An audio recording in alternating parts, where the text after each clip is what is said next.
All right, here we are. And for some reason, this did not work.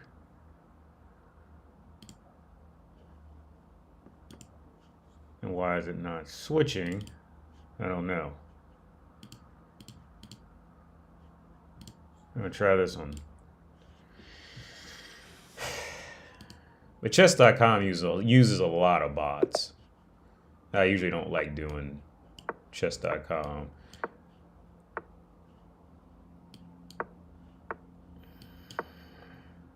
Because then you get a lot, and this really probably wasn't the best thing to play on a live stream, because people a lot of times don't really have any method other than just make as many moves as possible. And it just gets annoying.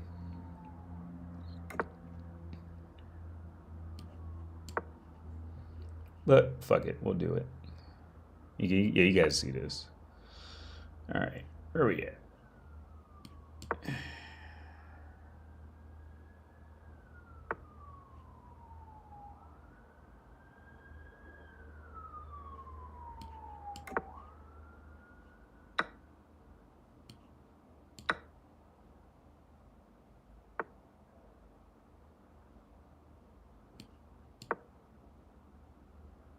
The reason I can't talk much this time is because I'm on I'm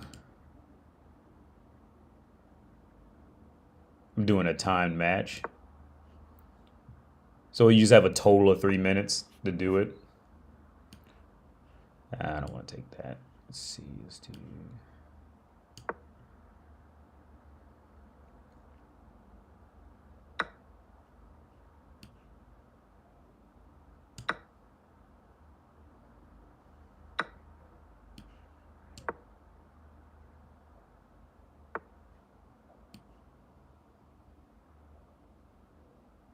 Ah, fuck. Still. Wait, what am I? Yeah, I'm just not even paying attention much at all. Yeah. Still.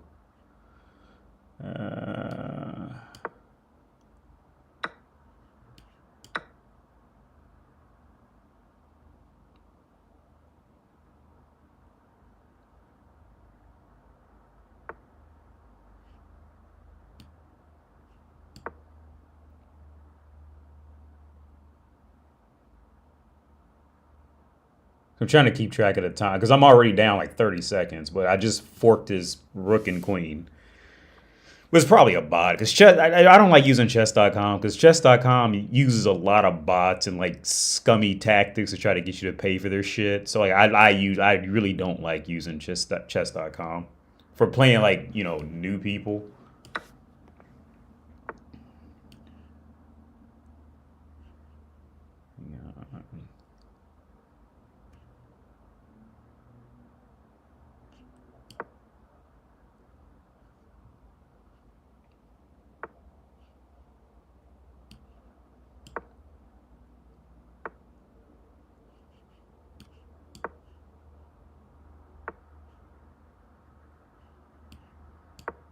Oh, that was a bad move. I shouldn't have done that.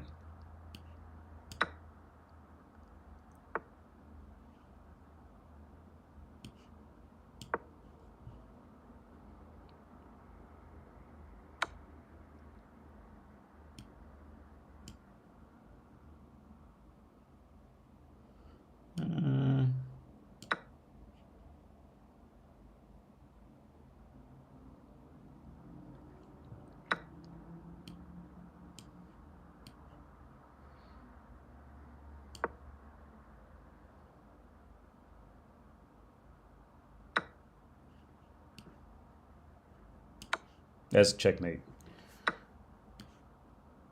Yep. Just don't fuck up on the on putting it in. Because I have done that before. I'll fuck up on putting it in and accidentally move the queen like to a wrong place. I made 2 mistakes. Okay, cool. Because it happens playing chess on a computer. You accidentally push a wrong button and fuck it all up. But chess.com uses a lot of bots. I wouldn't recommend chess.com. Let me grab my water real fast.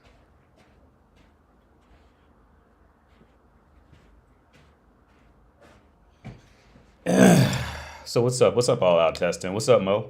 Black Redneck One. Hey, D, can you, if you can, please share how you vetted Kratos' mom before choosing to have a kid with her? You're the best. Well, when I first, okay, so when it became clear that it was gonna that as long as she didn't do something too crazy, that I was gonna hang out with her for a while, was it was when the TV is actually over there, and I used to play a lot of Gran Turismo on PlayStation 4, and so she would come over and she would just go in the kitchen and like just do every just be in the kitchen like the whole time, right?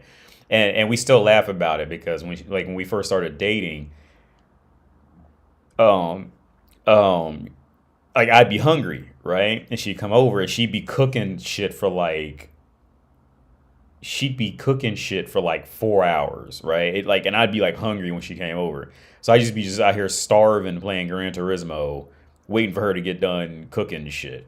And we still like, because she didn't know back then. She was just like in the kitchen, just like hanging out type of thing.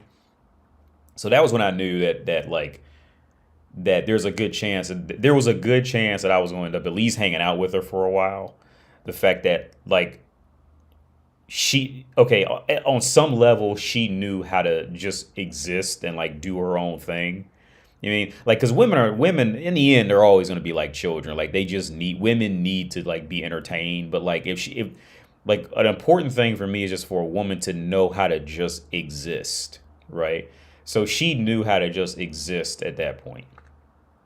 And then after that, like she was never the type to, if anything, she would reject any, relatively speaking, I would call extravagant shit. Like she was like me, like she's more of a homebody kind of thing. She's more of a homebody when it comes to doing things. Like she still likes to go out from time to time, but for the most part, like she doesn't like to go out to clubs or bars or anything like that. Um, every now and then we just hang out at a restaurant, a few hours a night or something like that. Well, not now with the baby, but we would, and I'd be the one to have to like say to do it. But yeah, she didn't like, she wasn't getting drunk all the time. We would drink, but she wouldn't. There was only one time she got like fucked up and she hit her head on the wall out in the corridor. We got home. And that was because I was hanging out. We was hanging out with the friend of mine. I always talk about him. His name's Tom. It's a common name, so you'll never find him. Tom was one of them type of dudes who just worked a job, but like he had his own business that was very lucrative. So we was hanging out at Tom's house, and Tom had a beautiful house, like beautiful furniture. I didn't know his house would be like that. Tom is the reason why I even was able to stay in Czech Republic. Because when you do international shit, like you can usually only talk about deeper topics with other people who've done it, because they know like how much of a joke some things in the world are, but they know like what's like going to be like the real solid thing on a universal level. So you can go. So I went to Tom with help for me to get back here from Ukraine. But anyway, yeah. So we ended up hanging out with Tom and his wife, and I think I brought some Baileys and something, and Tom had just like he had a whole liquor cabinet just filled with all different. So we just like drank and got fucked up, and we called an Uber back home. And she got like all the alcohol hit her like in the cab in the Uber coming back home. Um, but other than that, like I think that's the only time I've ever known her to be like in any way like out of order, like not like in a bad way, but just not herself. But with that being said, man, it's just like the little things like. I mean, every woman's gonna cause some form of drama here and there, shit like that. Every woman's gonna do that. So it's not like, I mean, it's very rare you're gonna find just like a perfect woman in that regard. She's gonna try something from time to time. But it's just, when it comes to, okay, what I used to always say, and which I still say this now, which I tell her, I say, okay, if you're with a spouse and if you're not 100% sure that they're gonna come and take care of you when you're sick, then y'all just buddies. All right. The people who you know will come and take care of you when you're sick. Those are that's the real person in your, or maybe not to come take, because let's say they don't want to get sick, but okay, let's say you get sick, right? And you need somebody just to bring over like Gatorade, or you know what I mean, like some juice or some shit like that, because you're just that sick, like you can't get up and go anywhere because you're just that fucked up. Okay, the people in your life who you know without a doubt that you can call to bring you over some chicken soup or some shit like that. Like if you're looking for a wife or a husband, like that's the person that you need to sit go, whatever else they got going on. That's the person you need to sit down with and be with, and at least entertain for a while, right? Because in my opinion, that there's no use of trying to make a spouse out of somebody who isn't going to put in uh, uh, a general basic sense of caring, right? There's a general basic sense of caring that has to be there, in my opinion, before you can even consider somebody a potential spouse, wife, husband, whatever the fuck, right? Like, and that's just something I've always lived by. Because I think I mentioned a while back, I was talking to one girl and she flat out said, like, I don't cook for men, so don't ask me to cook for you. She said I cook for my friends and my family, but I don't cook for men in my life. So I just never wrote her back. I'm pretty sure I blocked her or something. I can't remember what happened to her. She was a pretty girl, but that's just an immediate disgusting, right? I'm not getting ready to play that game. And here's the thing: what hurts more is when I hear of men in these relationships with women, and and they'll be in them for years, and they still don't really know like where they really stand with her, in situations like this, right? Like it's that whole, you know, the both of you are still putting on an act kind of thing, and yeah, that's just like that's still just like it's astonishing just how little many people couples in relationships will talk. And one thing I seen real clear was when COVID happened. Like when COVID happened here, COVID was okay in a situation like where I live now. When COVID happened here, people didn't go to work, so they had to sit at home all day, right? And that the liquor bottles like filled up next to the dumpster, like to the point where it was just liquor bottles just like all over the place because men had to start sitting at home with their wives all the time, and you know what I mean, and and they actually had to like sit down and pay attention to these bitches, right? Like, and here's the I think nowadays out of every 10 relationships, I would say ever since the Industrial Revolution happened. I would say I give it about 50 years after I say ever since the 1750s. Let's say that 1750s to 1780ish, right? I would say ever since then, out of every 10 couples, maybe two of them actually genuinely need to be together. The other eight are just together to fuck, and then they go off to work and forget about each other, and they come home and just know they have somebody at home, kind of thing, right? Like there's absolutely no sense of like partnership. Out of every 10 couples, I say eight of them, there's no genuine sense of partnership, right? You get these dingbat bitches on bold.com, and you mean these places like that, you mean where the bitches think they know it, they think they know what they talking about. And or even okay, another person. I was in the grocery store a few days ago, and I seen it happening. There was a guy in there with I'm pretty sure they were together, and I could just tell how he was following her around, like he's just there because that's just the best thing he can get right now, kind of thing. And so she's essentially running the show because he's just desperate, right? And it wasn't a bad looking dude. She wasn't a bad looking woman, but I could just kind of sense that right off the bat between them. Like he's not in control of any of that shit. Maybe he could be behind closed doors. You never know. But from what I seen in the grocery store, like I could like kind of he was just kind of like following her around, and she was talking, and just like nothing about him really said that he was really the one leading in any kind of way. But it could have just been a one-off, because we have one-offs too with me and my girl. Because I remember when we first started dating, when we first started dating, One time she took off walking in front of me, right? And I genuinely thought that she didn't like me. Right, she just took off because we went to the movie theater. We wanted to see a movie, but we couldn't. I think something like we couldn't find a movie or something like that. So we left, and she like went through the opening doors first, right? Because I didn't think she liked me in the beginning very much. Um, but you know what happened? Like about a year or two later, after I told her about that time, now she sees it with like couples out in the world, and immediately sees it as like, yeah, like she's not into him like that for whatever reason, right? I'm gonna play one more match. But I say I don't like. Okay, back to chess. I really don't like chess.com. There's a lot of bots, and they just do. I think chess.com does a lot of scummy tactics to try to get you to pay for it. It's just riddled with bots. I'm not a fan of chess.com at all. Let's do this. Come down with the other pawn, probably. Oh, he didn't. Okay, let's do this.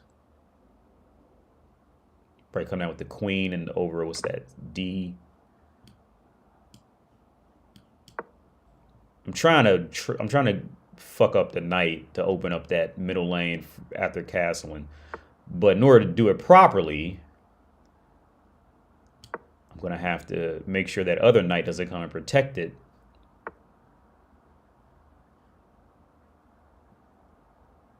Okay.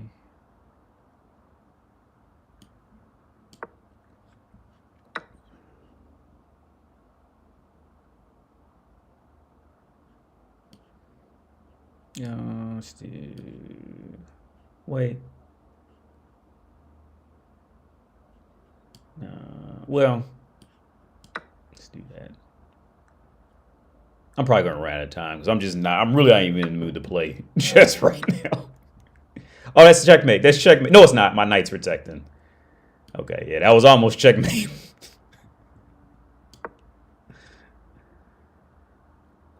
Actually, a more clever move would have been to pull that other pawn up. But who cares? Put me in check again with the rook.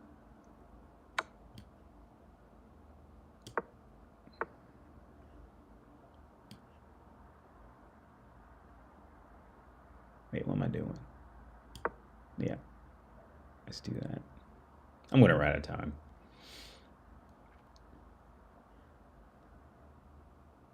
I'm in a bad position.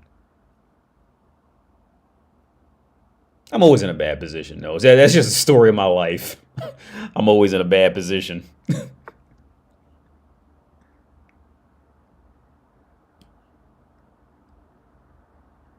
Let's see that.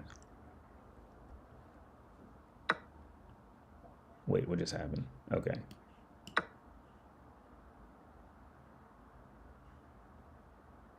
Yeah, I'm in a pretty fucked up.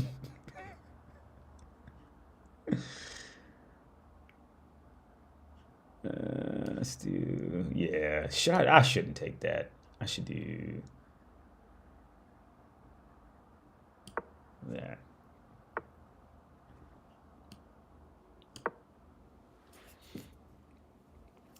This story of my life. I'm always in a bad position. I always start out in like the worst position possible.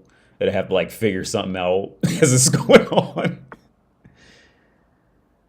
Yeah, fuck. Okay.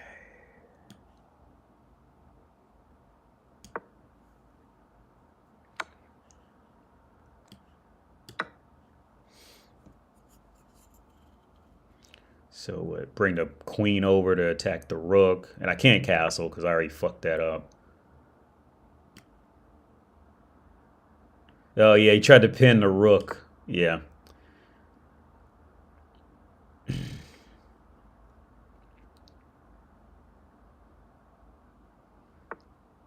Yeah.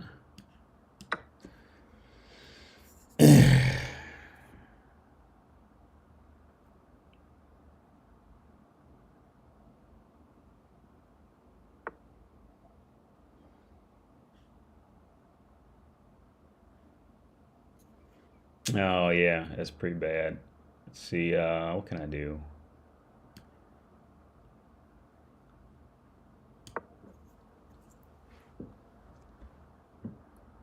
Hopefully I don't run out of time.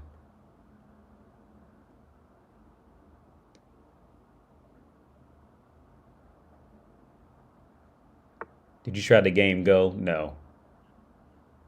Never played it.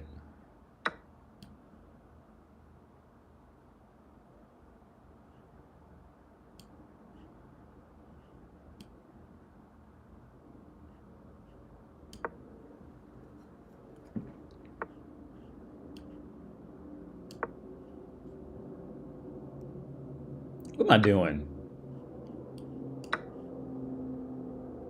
Yeah, I'm gonna run out of time.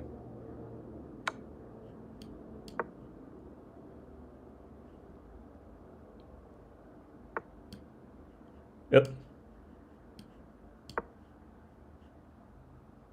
I'm gonna run out of time.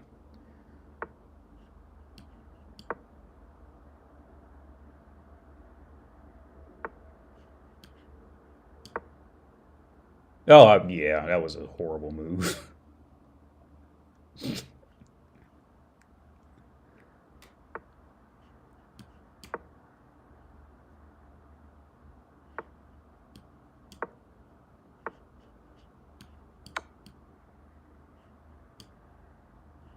I can't do a pre-move?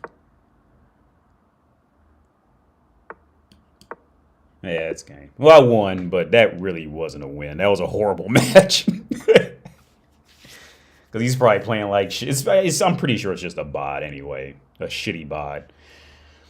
Yeah, I've heard Go Tachyon. If that's how you pronounce that. Yeah, I've heard of Go. I just never. I think Yakuza has it. I'm pretty sure Yakuza has Go in it, if I'm not mistaken. And I really want the I really want to keep play. I'm pretty sure Yakuza has Go, and I just never. Why is the board? I thought it was in. Okay, this says it's not in there. I could have swore it was in Yakuza, but I always did want to play Go. I just never got around to doing it. UAD, you worked at schools before and were a student writing tutor. Yeah, I was. I worked in the writing lab and I was a tutor for biology, chemistry, English, but just like community college levels. It was like all 100 level, 100 maybe 200 level courses. I tutored. Let me think. I tutored English, a little bit of biology, a little bit of chemistry, but usually I was really good at doing English and like the basic math, like nothing too crazy in math, like above arithmetic, but like, you know what I mean? Like I wasn't like a real math tutor. Let me finish this question. Is there any advice you have for writing scholarship papers? Nowadays, no. Nowadays, nowadays I wouldn't even bother with it, to be honest with you, to write a paper to get a scholarship. In my history, when I was okay, in my history of coming up in the school world, it was just writing a scholarship paper for me was a waste of time. I never got anything back from it. It was never anything really good, you know. I just went for the scholarships you just applied to and just play the numbers and try to get. Because honestly, okay, first off, I tell you what you can do. Um, if you trying to write a paper nowadays with Chat GPT, just tell Chat GPT to write at your education level and write about the topic, and then just reword little areas like that, and just send that shit off. Nowadays, and I always advocate technology, man. I advocate creative destruction, and I say this, man, like. I think just the days of university and colleges being valuable, that shit should just come. It's finally coming to the end that it deserves, and I think it's well deserved. Um, with where technology is now, and these are just the free versions. You can just dominate with it. Like you nowadays, you can really just get an entire degree. Well, it depends on what it's in, though. But any pretty much basic like English shit like that, you can get away with a lot of shit just in Chat GPT. But to answer your question, advice for writing a scholarship paper, you can have me proofread it. You can send me the paper, and I'll proofread it for free just to see like if I see any issues with it. Um, Yeah, I'll tell you what. Just send it, whatever you have. Just send it to me, and I'll proofread it for you. But with that being said, nowadays, like honestly, like I wouldn't bother with those scholarships where you write a pay, but that was just my history. Like I just never had any luck with that shit. So I just quit bothering with it long ago. Listen to AD getting ready to head out to pick up my kids after school. Word up, Jen. Yo, thanks to it in, man. Hope everything's going good. Let me see. What are your thoughts on Jonathan Majors and Cat Williams? Well, I did see where Cat Williams talked about Jonathan Majors, and he said the same thing I said. She's a white woman. Like yeah, it's not that I have anything against white women, but you know where you stand in that whole race, in that race game, and that population is they just not gonna stand for a black man doing anything to a white woman. So and Cat Williams said that he said the same shit that I said. Same shit that I said. That is a white woman. They gonna take you down, bro. See, it's the reason why they scrubbing the internet and taking down this shit like reckless eyeballing and all that shit from America's history.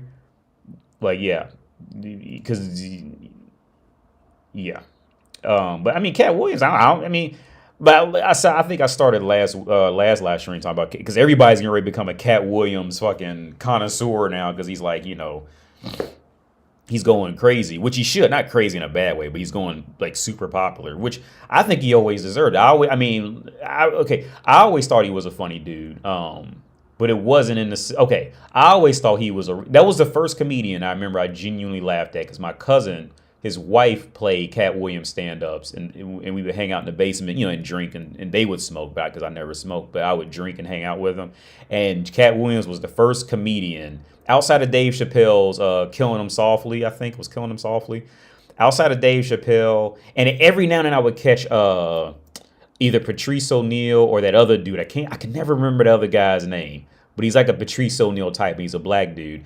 Those were the only comedians that I would consistently find, like, they would actually genuinely have me laughing kind of thing, right? Like, because outside of them, because that's when we had Comic View, and we had Comic View, and we had Comedy Central. They would always have stand-ups, and most of them were just never funny. They were just never. I think after that batch, Tosh.0 was about the next show that genuinely made me laugh. I really didn't even find a Dave Chappelle show to be like that funny. There were like some skits that were like kind of goofy, a little funny, but I didn't find it. The Rick James skit was okay. Weirdly enough, my favorite skit on a Dave Chappelle show was when it was a skit that nobody talks about at all because it really wasn't funny, but it was just kind of funny to see it. Was when he acted like he was in Grand Theft Auto 3. And the funniest thing to me from the Chappelle show was when he pulls the guy out of the car, and it's the way he says, he goes, "Sorry, I need this." Like, and to me that was the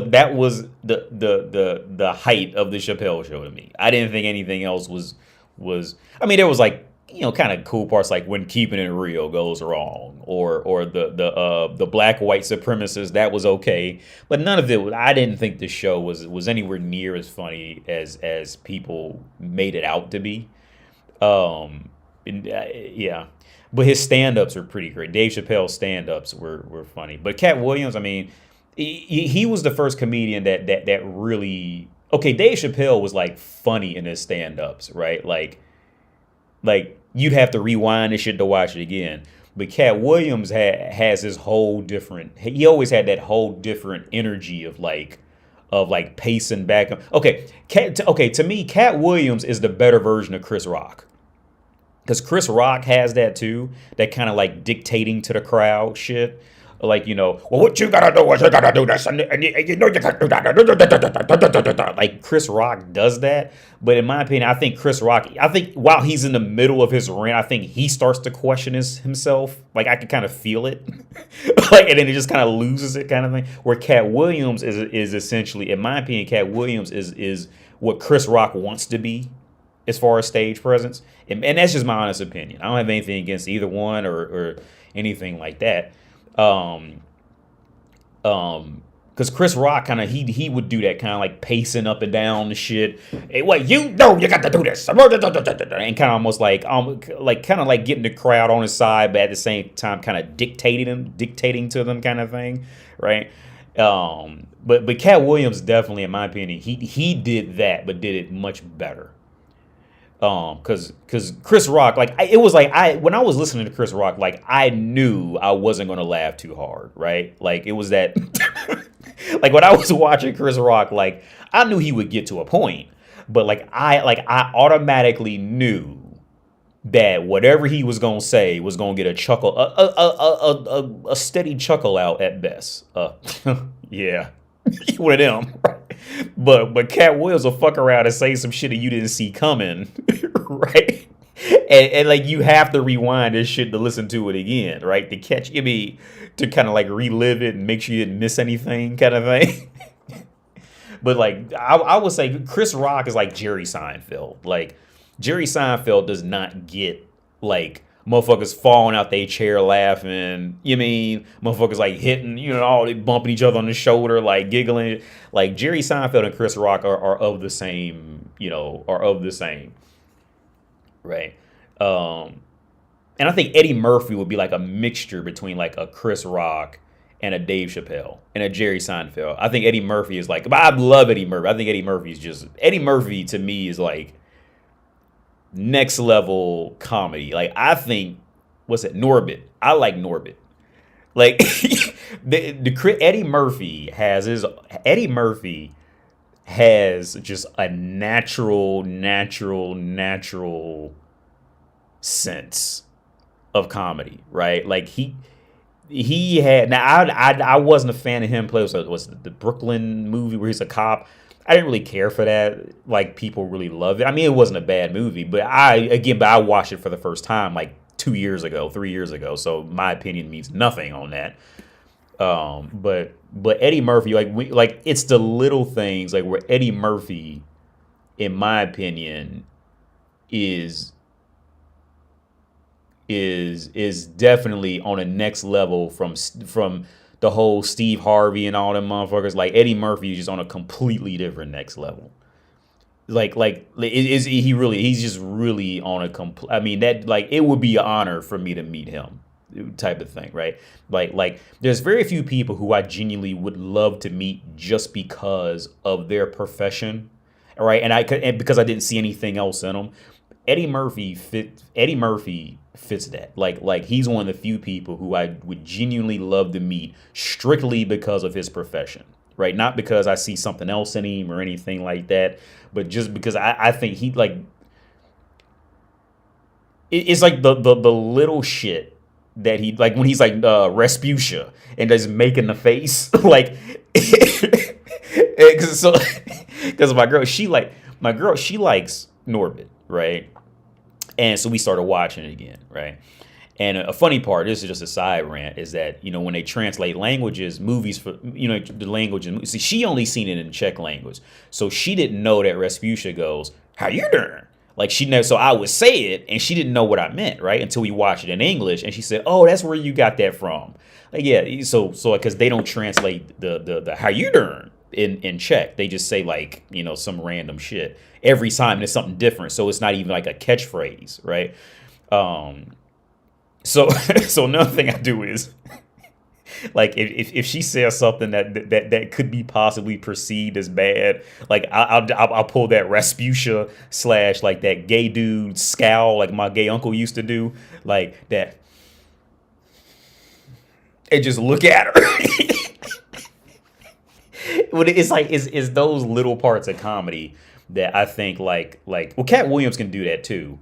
He just break down that serious face, but it's comedic timing kind of thing, right? But not many people can pull that off, right? And get that same level of enjoyment. Do you watch Dragon Ball? Not much, man. Elijah, I don't watch Dragon Ball much. I was in that tournament. I was in that Tournament of Power shit. Some little clips here or there, but I don't watch it like religiously or anything like that. My cousin does. I have a cousin who loves he's always loved Dragon Ball. I knew who Goku was when I was little because I would go over his house and he would just have Goku drawings up on the wall. Like now my cousin's real in Dragon Ball. I was never into it like that. But yeah, Dave Chappelle's the funniest comedian to me. He does my favorite kind of comedy style. Yeah. Dave Chappelle's stand-ups, he can't fail at stand-ups. I don't think he can really. I mean, he said he got booed off a stage a few times, which is going to happen to everybody. But like, Dave Chappelle is one of those types of dudes you can just let him just start talking. Like, here's the thing. I would love to have a conversation. I would love to have a conversation. I would guarantee you this. If I were to end up hanging out with Dave Chappelle, right, and we started talking and laughing and drinking, like, we would probably get along with comedy shit, like, you know, in our, like, just in, like, but not being like on stage, but just like off in the world type of shit. Like, I would guarantee you, we would probably have each other laughing, right? Like, we would probably have each other equally laughing, type of thing. He's one of them dudes you just kind of let him talk about some shit. What's the difference in jealousy between men and women in relationships? Women get jealous because they think they're going to lose their social status or protection, and men get jealous because they think they're going to lose the woman. And when you could say social status too with the woman. What about the Wayne Brady skit? When does Wayne Brady have to smack a bitch, or you know that? Yeah, like I didn't care for that one. I mean, it was funny. Don't get me wrong, but the Wayne Brady skit, like,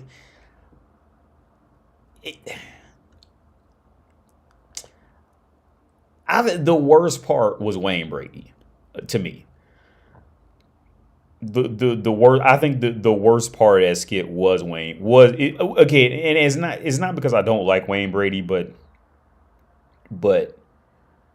I don't know how to explain it. Like, because I think Wayne Brady's amazing for what he got his feet into, you know, in the media world. I think he did an amazing job, but I just don't really care for Wayne Brady, like, in that, almost because I already expect that out of him, like that type of, like, even though it was a comedy skit, I already expect that out of him, right? He's just putting on that act for TV to get on The Price is Right. I mean, all that shit. So he had to clean that shit up. It would be like me going up on The Price is Right, right? And me being okay.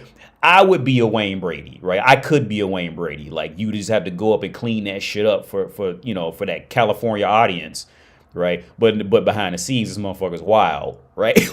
like I was already expecting that out of him, so like I'm not shocked. Like, none of that was really shocking to me, or like there was no really comedic shock value in any of that. I was already expecting that out of him, right? So I just didn't really care for the skit ultimately. Have you seen Shane? I don't know who that is. Shane Gillis? I don't know who that is. Player Haters Ball. Yeah, I do. Yeah, Player Haters Ball was funny. More because and okay, I like Player Haters Ball more because I think Charlie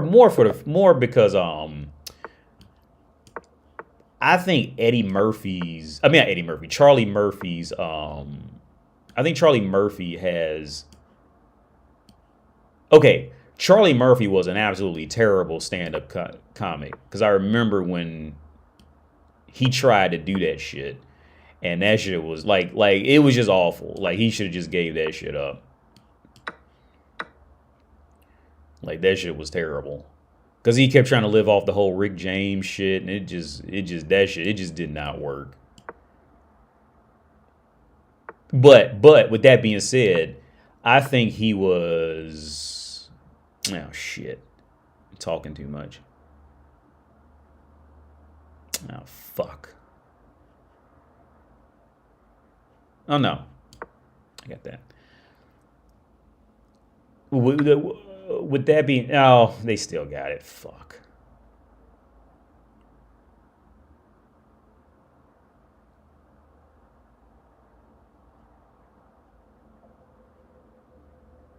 Yeah, I'm going to lose this.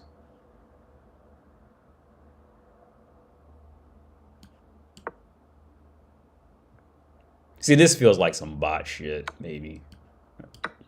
Yeah, he fell for it.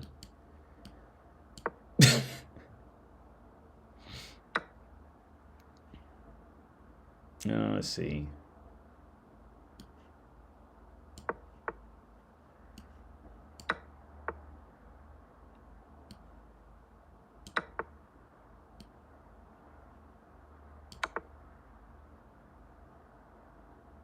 Hmm.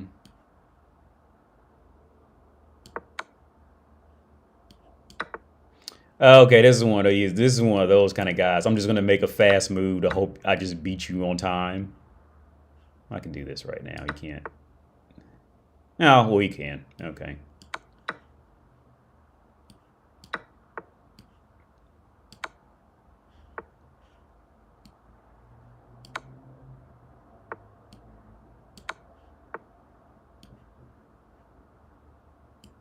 Let's see.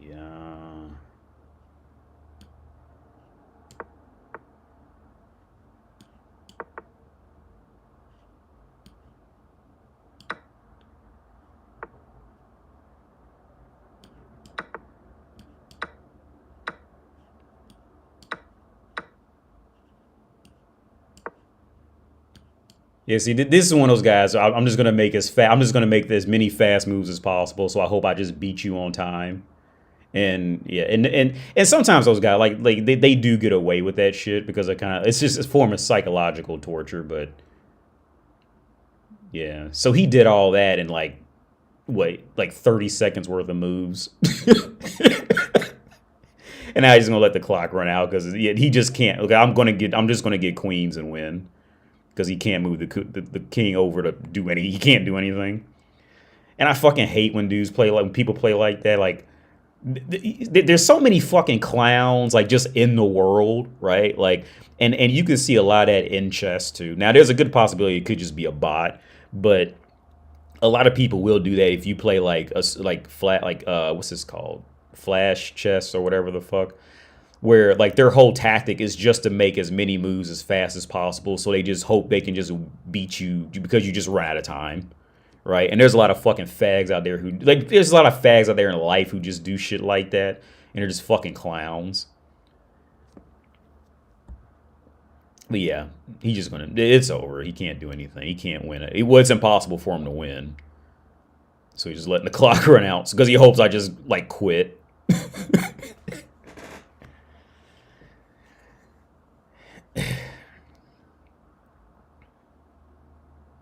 Excuse me, I need this. Yeah, was who said that? The pimped out platypus. Yeah, like to me that was the funniest part of the whole Dave Chappelle show.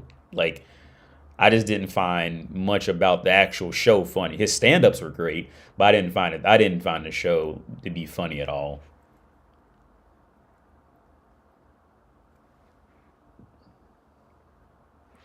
I thought the show. Honestly, I just didn't find it funny. I mean, there was again like for every part that was funny, I felt like I was almost trying to force myself to laugh, kind of thing. I mean, I'm glad he's successful from it. I'm glad he got a lot of success and blew up. I'm not trying to say that.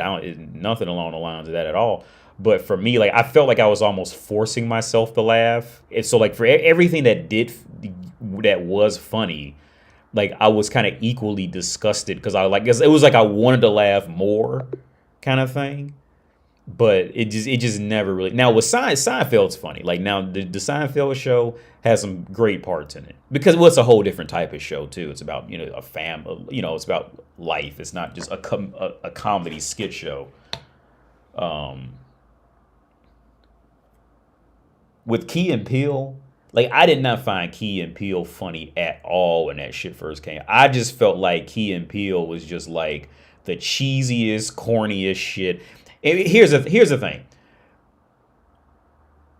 and I hate to bring this shit back to race, man, but in the U.S., this is like with that whole Miles Morales shit. Like I was never a fan of Miles Morales because I remember when Miles Morales first came out in comic books, and I didn't like him then, right? It's just like because here's the thing, man, coming from America with America's history on race, like it's just this constant hidden issue in the people, right? Like, see, once you travel in the world to other places, like motherfuckers know what it is, and they'll just hide in a language to hide it, but they know what it is, right? But in America, everybody tries to pretend that it's not what it is, and and then if somebody's confronted by it, then they take it personal, and because they don't want to think about it, and that's where people like Thomas Sowell comes in. He just he just preys on guilt. For his career, right? His career is based off of white guilt. So with Key and okay, so first let's say Dave Chappelle, right? That Dave Chappelle, I think it was. Let's look. I'm pretty sure it was Killing Him Softly.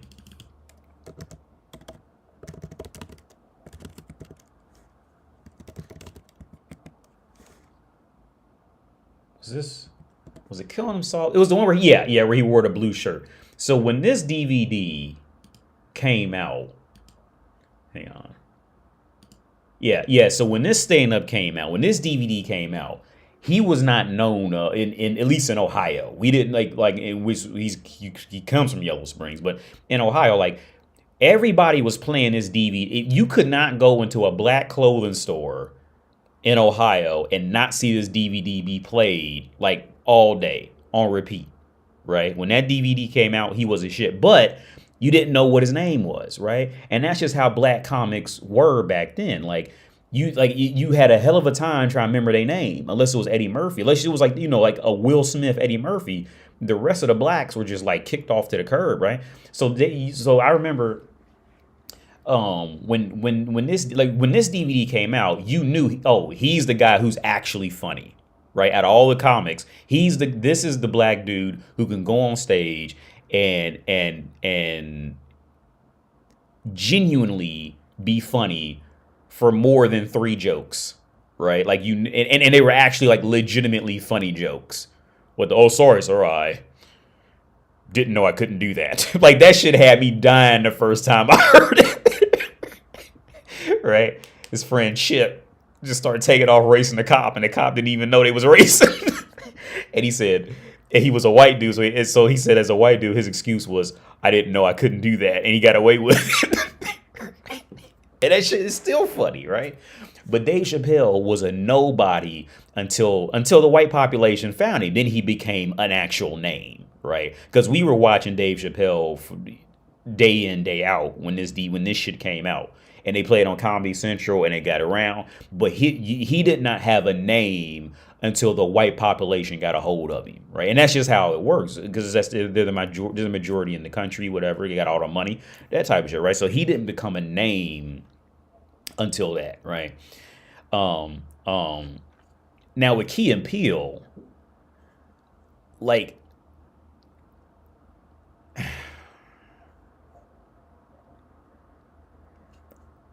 Key and Peele's position in the comedy game. Now, don't get me wrong. Now, I do like the one who did Twilight Zone. What's the dude? And he went off to do movies and shit. I do like him. He was always the more funnier one out of both of them, because the other one is just like here's the thing. Okay, Key and Peele's position in the comedy game was, and I hate to bring it back to race, but this is what it is, man. The white population needed that spot to be filled after Dave Chappelle ran off to Africa, right? So a perfect example of what happened was, remember in the first God of War game when Kratos had killed Ares and the God of War, and the game starts out with Kratos just throwing himself off a mountain because he ain't had nothing else to live for, and then the gods came and picked Kratos from that suicide and made him the new God of War. That's what the white population in America did for Key and Peele after Dave Chappelle left. Like, they needed that replacement. So the white gods went, you were not meant to die here, and picked them up and put them in there because they was brown and he didn't look white. But both, and now weirdly enough, I didn't know this, that both of them were mixed. Now the one I could tell he was mixed. Hold on, let's look at Key and Peele.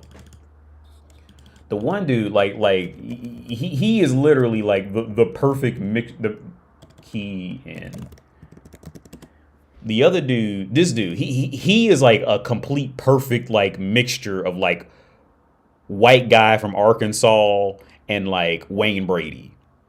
like the motherfucker, like all you gotta do is watch his mannerisms, or just watch his mannerisms. You immediately know, yeah, this dude is not, you know, he's not black, right? Now what's his name?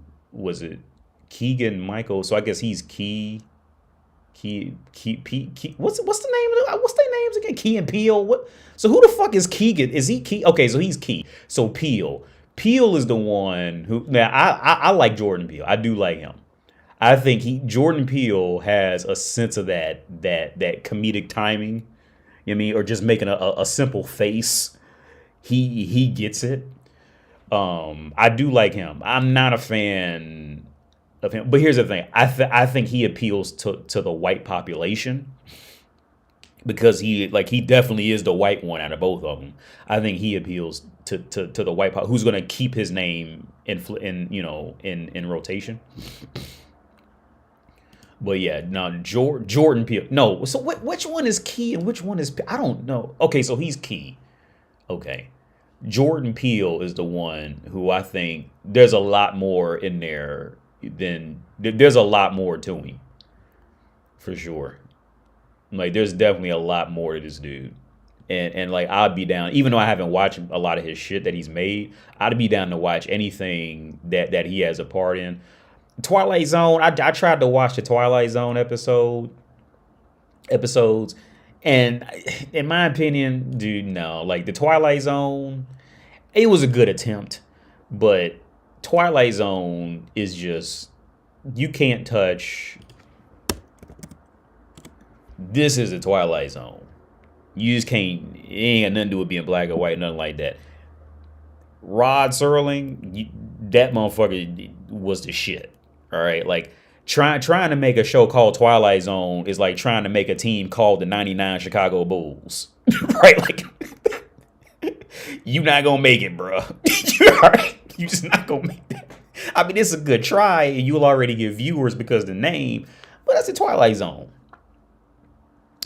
The storytelling in Twilight Zone was especially for its time, and it was just a different, like, again, trying to make a show called Twilight Zone is like trying to make a basketball team called the '99 Chicago Bulls. You gonna get a few clicks because you named it that, but y'all ain't gonna be, to get that chemistry working again like that. It was just a different time period. You know what I mean? A different walk of life, a different culture. You're just never going to recapture anywhere. It's a very low chance you're going to recapture the same energy as Rod Serling on any level. It's a rare. And then on top of that, I watched an episode where something like, who's that one bitch? Which I think she's sexy as fuck. She was in Deadpool. What's her name? Mori-chan or something? Mori-chan or some shit like that. This bitch is fucking like,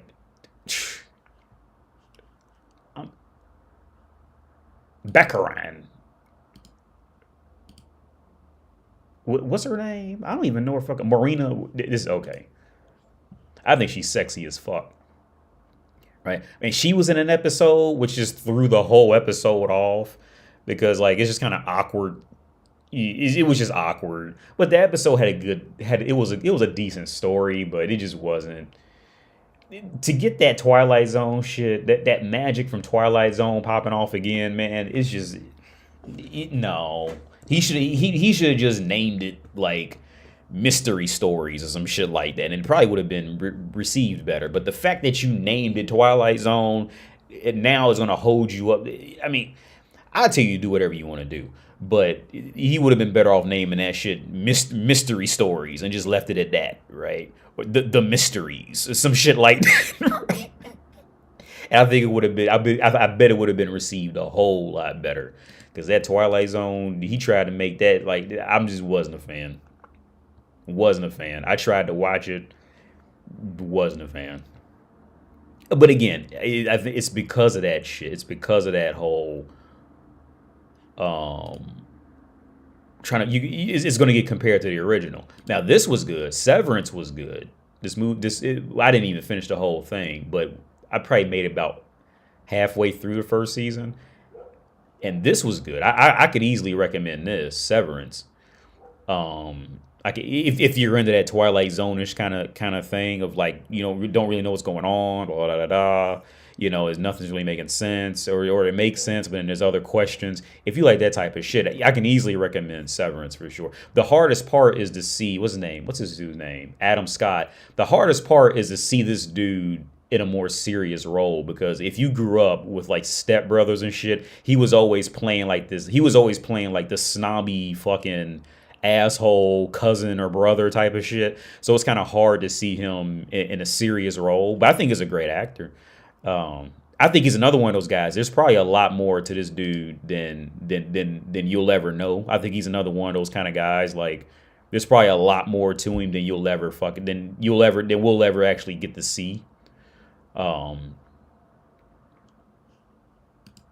yeah.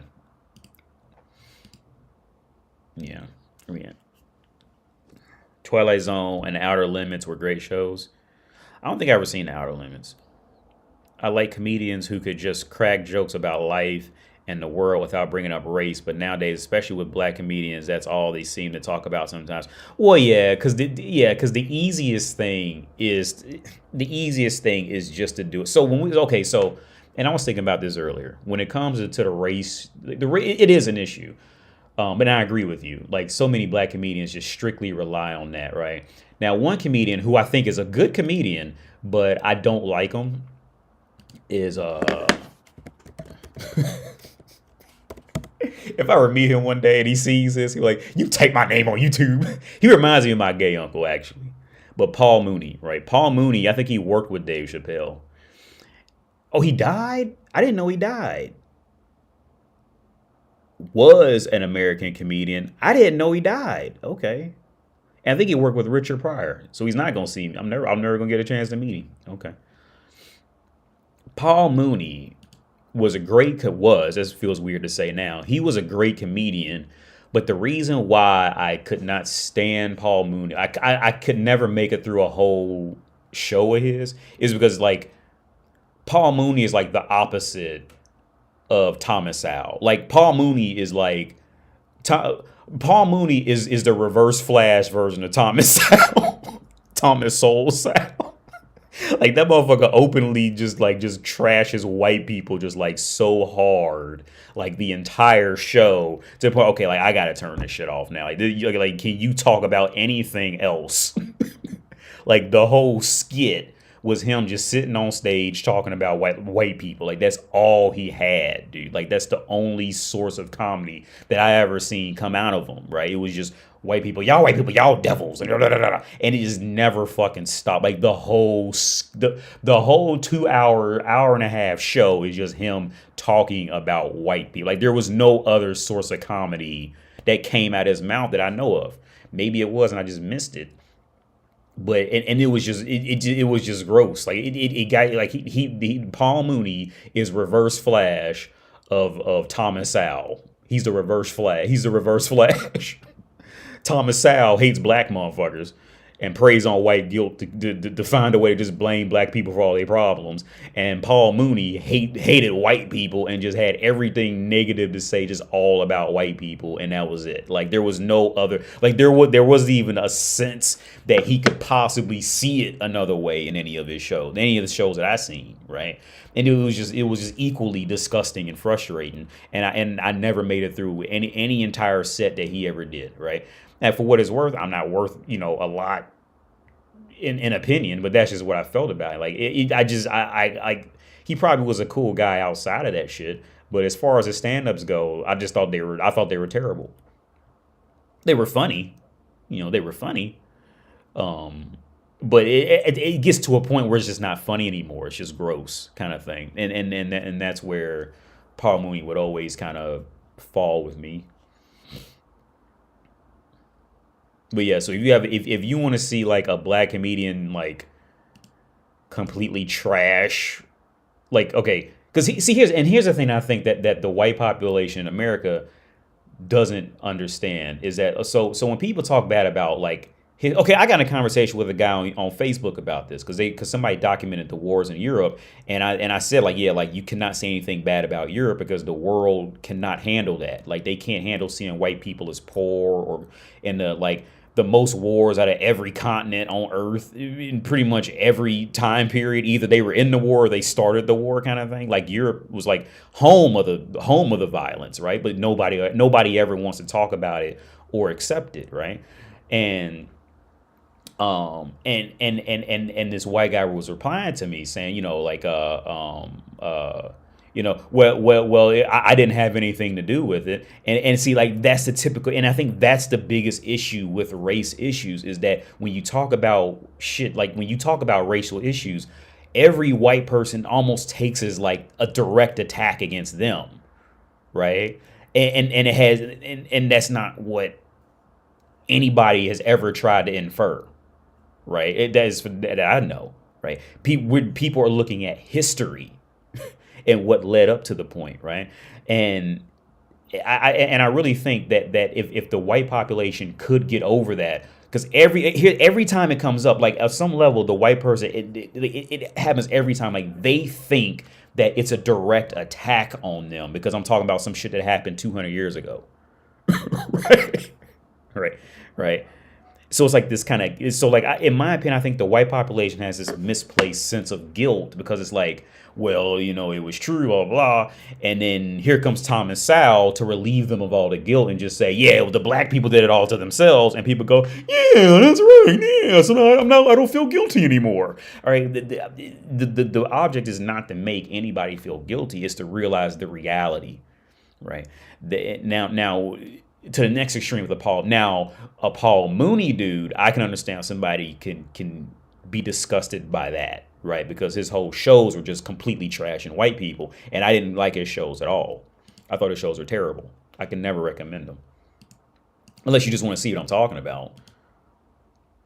But it was just completely trashing white. There was no other source of comedy, and I think it was horrible.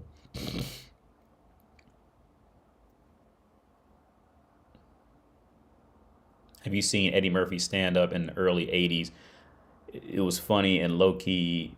Yeah, oh yeah, when he had the beaded suit on, the red suit. I think you're talking about Eddie Murphy. It was like, yeah, he had the red suit on. I think that's the one you're talking about. Yeah, he was talking about the first black president and all that shit, and and I was like Johnny Carson's wife wanted like half and didn't tell. You mean and didn't say one joke or some shit like that. It was RedPill shit all the way. Yeah. It was funny. Yeah, Eddie Murphy is he's another one of those dudes. He's just on a different, like, you can't, okay. Let's say like, okay, perfect example. Let's say like, let's take a Dave Chappelle and an Eddie Murphy versus like a Key and Peele and I don't even know another comedian I can use, right? Well, okay, but let's just say Eddie Murphy. If you take an Eddie Murphy, any type of Eddie Murphy skit, right? And then you take like a Key and Peele skit, right? Like anybody can walk in there and do a Key and Peele skit. Like anybody can do that. But like the certain swagger you need to keep that energy going that an Eddie Murphy or Cat Williams has, like everybody can't go up there and do that. Right. But everybody can do like that like, okay, white humor, everybody can walk in a room and do white humor because white humor more relies on just logic and then chuckle at the logic, right? Which it can be funny. Like I think Jerry Seinfeld's a great comedian. I would love to meet Jerry Seinfeld. I'd love to meet Kramer. I think Kramer was great, even though he had that little incident years ago. I think both of them are great, but they're not like. Their swagger is more in the background of just saying calm logic, right? Whereas like the black comedians tend to be more, they have to have a swagger. They got, like even when it comes to like, typical dance, like there's not many Michael Jackson impersonators who are white that can get that same swagger out than just like a regular dude at the gym who's like, I'm sure you guys seen like the boxing dude in the gym who like pretends to be Michael Jackson and like hits the bag and like dances at the same time and like he's like working out and being Michael Jackson. Like there's just a certain swagger that the black populations have. But I would put Key and Peele in it. I will put Key and Peele in that same boat of definitely being more white than black for sure. They're definitely more white in their humor. Like it's that listen to what I'm saying kind of thing instead of like having to look at like the whole package type of thing, like the swagger, the inflection of the voice, the facial movements, shit like that. Yeah. Again, I'm not trying to. Again, I think Jerry Seinfeld's a great comedian. I would love to be Jerry Seinfeld too. And another guy I think is severely overrated, and I think every cartoon deserves to. I think Jim Carrey deserves royalty checks from literally every child's cartoon show that's come out ever since he's been out. Because if you go back and look at cartoons and like children's shows, like they're literally just copying Jim Carrey. Jim Carrey, and I think he's very underrated. I think he's severely underrated. This dude, like movies like the Mask. That was like I think the Mask was pretty much like his first real independent thing. Well, Ace Ventura, it's a toss up. But if you pay attention to how Jim Carrey just like acts and moves and shit, that's literally every children's cartoon is based off Jim Carrey, right? And I don't know why people don't bring it up. I don't know why it doesn't come up in conversation at all, or nobody ever says it. But yeah, in my opinion, every child's cartoon is Jim Carrey deserves residuals from every fucking cartoon, every children's cartoon that's come out since he's been out, because they're all just mimicking him. Every single one of them. They're gonna have at least one character up there. Every child show is gonna have at least one character up there who's gonna take some mannerism, some facial movement, or some vocal inflection directly from Jim Carrey. Right. I think he deserves at least at minimum 10% of any income made off of any child show. With shit like this. Motherfuckers didn't do that whole package like that, right? Like he's dressed up fucking ridiculous, and then he's making the facial, like all that shit, dude. Like it's not many other motherfuckers out there who really did that, right? And did it that well to where like that motherfucker was on screen and all you seen and felt was him, right? Very few motherfuckers can do that. Very few. Very few. Very few. I still want to watch this. I want to watch it with my son, man, but what's it, the Sonic 2? Because Idris Elba plays Knuckles in this. I still want to watch this. I ain't made it to watch it yet. Because I want to see Knuckles and Tails. I still can't watch the first one because it just feels too cheesy. I try to watch the first one, but I can't watch it. I want to watch this. I still haven't made it to this one. And there's a Sonic anime on Netflix I want to watch too, but it moves too fast for my son. Like the screen's like clipping. It's too many cuts and he just can't pay attention to it. But I be wanting to watch it. I try to watch it with him every now and then just to see if he gonna fuck around and, and pay attention. But it's cutting too fast. He can't keep up with all those, all those screen, what they call that shit, a screen cut or whatever. It's just cutting too much. He can't follow it yet. But I want to watch this shit.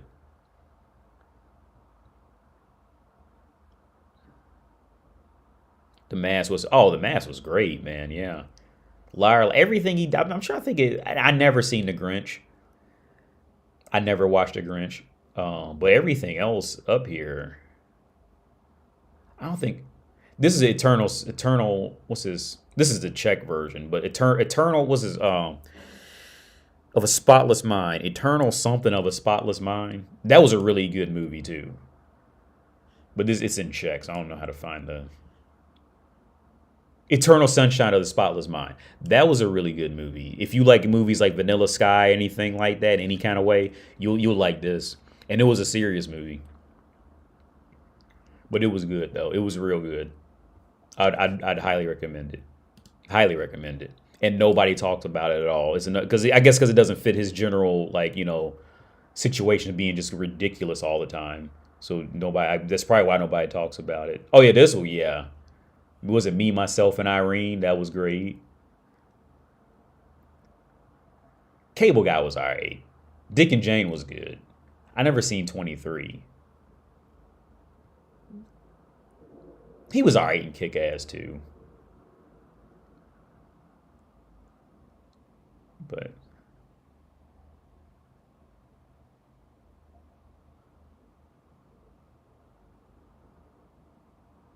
I don't know if I don't think I ever watched his stand up though. I don't know if he's a good stand up comedian.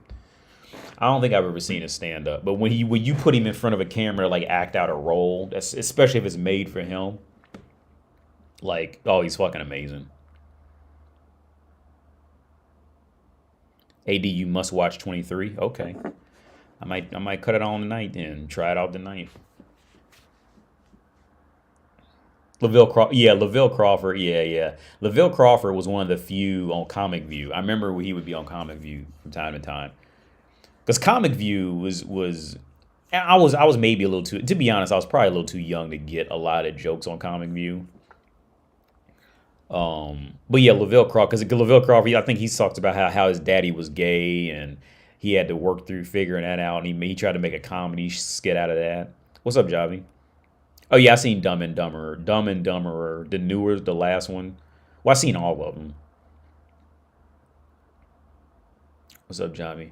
Sonic is fun, minus the ABW sister. I don't know who that is. The ABW, I don't know what that means. What's up, AD? The man with hilarious. I'm trying to see if I. Everyone did some messed up stuff. It's human nature. Accepted and move on. Yeah, yeah.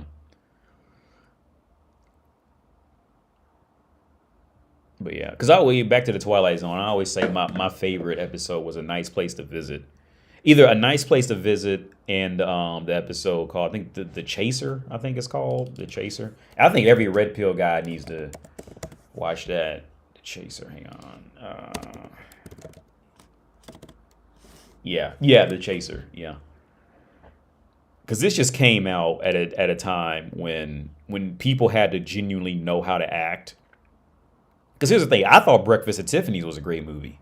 I really enjoyed it. I thought Breakfast at Tiffany's was a great movie, because those were the days where people had to genuinely act. There was not 30 different cuts in the camera in one sentence, so you had to get everything done. It was essentially just a big stage play with a camera, with one camera, maybe two, right? And I thought Breakfast at Tiffany's was great. I tell my girl, like, she never seen it. She's only heard it, and I have to tell her, like, well, the name would lead you to believe it was some like straight fag shit. I mean, but like you would think Breakfast at Tiffany's was like, before I actually sat down and watched it, you would think, okay, my thought of what Breakfast at Tiffany's was gonna be was it was gonna be a bunch of pretentious titularistic classy white women sitting around in diamonds and with the cigarette where it's held at the end, and they expensive dresses sitting down at a table, that type of shit. But I thought it was just gonna be that, right?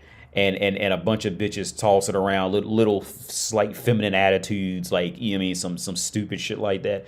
But no, it wasn't anything like that.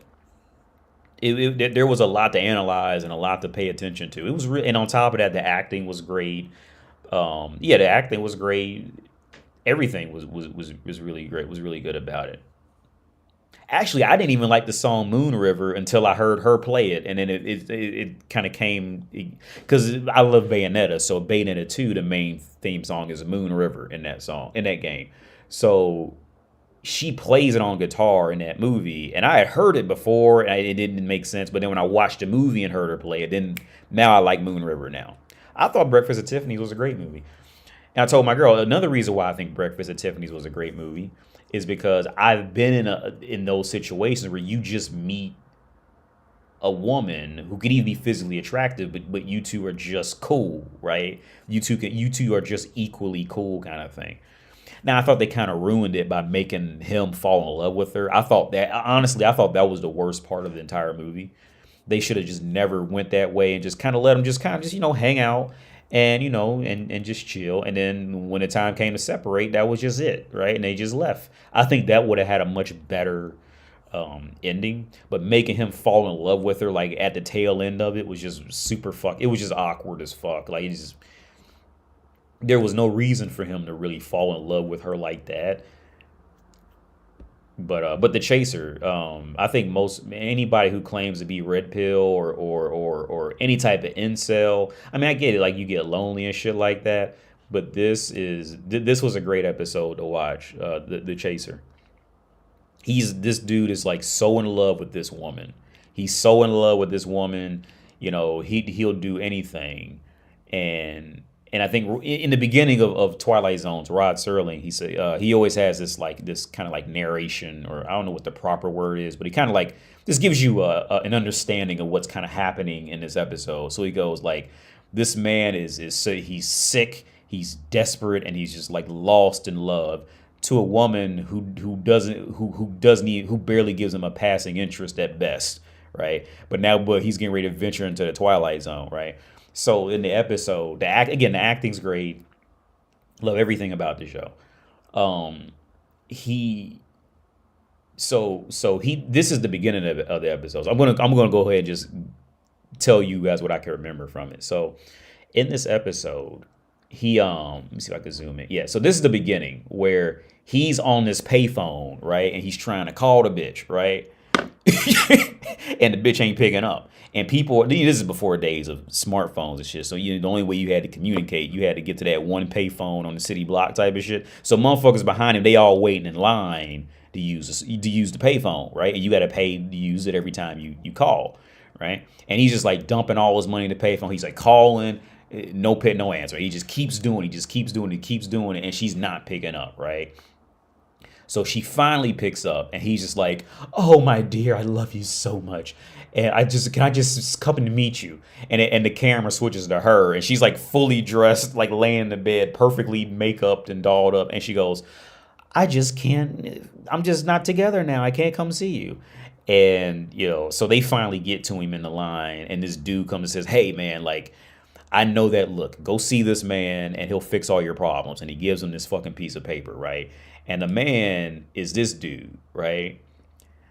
This dude, he goes to see him, right? And the guy, and he's like, he tells the old man, he goes like, "Yeah, I got problems. This woman wants, I want this, I want something, but I can't get it." And he goes, "Oh, what do you want? A job? Do you want, a new car? What do you want a better position in the company?" And he goes, "No, I just want my Lila." And he goes, "Oh yeah, it's always a Lila or a Susan." It's always a Lila. Like, if anything, like, that's what you want is a Lila. I should have known, right? And he's just like tired of hearing this shit, right? Because he's heard it a million times before. So the guy goes, "Well, I was told to come here, so you fix my problems. Like, I just want my Lila to fall in love with me." Right? So he says, so first he pulls off the first potion, and it was like the cleaner, the chaser. I think that was the chaser. The chaser was the one that the glove cleaner. The glove cleaner. It was a potion that makes people not fall in love, to fall out of love with you, right? And he charges $1,000 for that, which is like the equivalent of like fucking like $35,000 nowadays, right? And he charged that shit. And he said, and he goes, "Oh no, not yet. I have a love potion." And he goes, "Well, how much for the love potion?"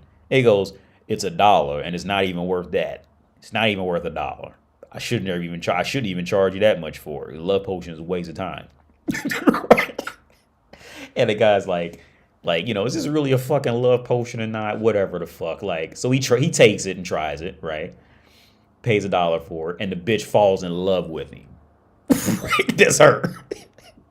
The bitch falls head over heels. But okay, the moral of the story is she fell in love with him like he was in love with her, and found that reality of, wow, like, that's really not even it's not desirable to even look like that in real life, right? She fell in love with him just like he was in love with her. Now, the reality of it is, see, when you're in love with somebody, and I say this all the time, only one person can be in love. The other person is just dealing with it. Actually, I told the girl that, who texted me the picture of her boobs that were all bruised up because she went on a date with a guy.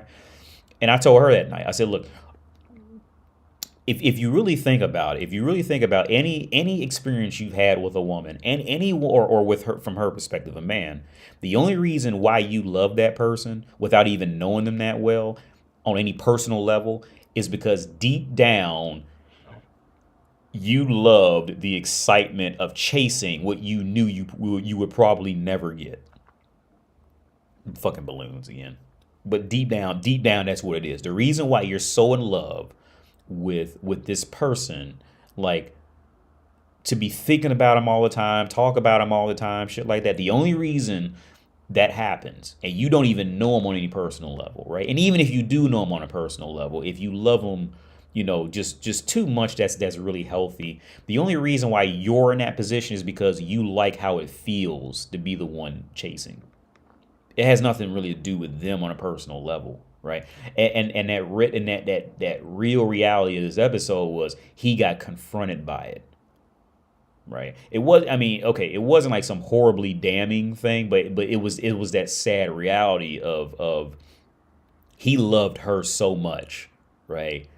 And because he thought he loved her, but what he really loved was the chase from his side of it. He didn't love her at all, right? He didn't love her at all. And most men have to go through this phase at least one time. He didn't love her at all. What he was truly in love with was that enjoyment of feeling like he can chase after the ice cream truck or the fire truck, right? This motherfucker didn't even want no ice cream. Or like a dog. When a dog chases a fire truck, what's the dog gonna do with it? Nothing. The dog's not in love with the fire truck. The dog's in love with chasing the fire truck, right? Right. So she falls in love with him. Right. And she immediately gets annoying and he starts to realize, like, wow, like, that's what I must have been to you the whole time. Like, she's like, darling, can I heat up your slippers? Are you hungry? Are you thirsty? Are you this? But darling. And he's like slowly getting more frustrated. Right. Because she's a beautiful woman, relatively speaking. But she's fucking annoying. Right. So that's when he goes back to homie. That's when he goes back to him.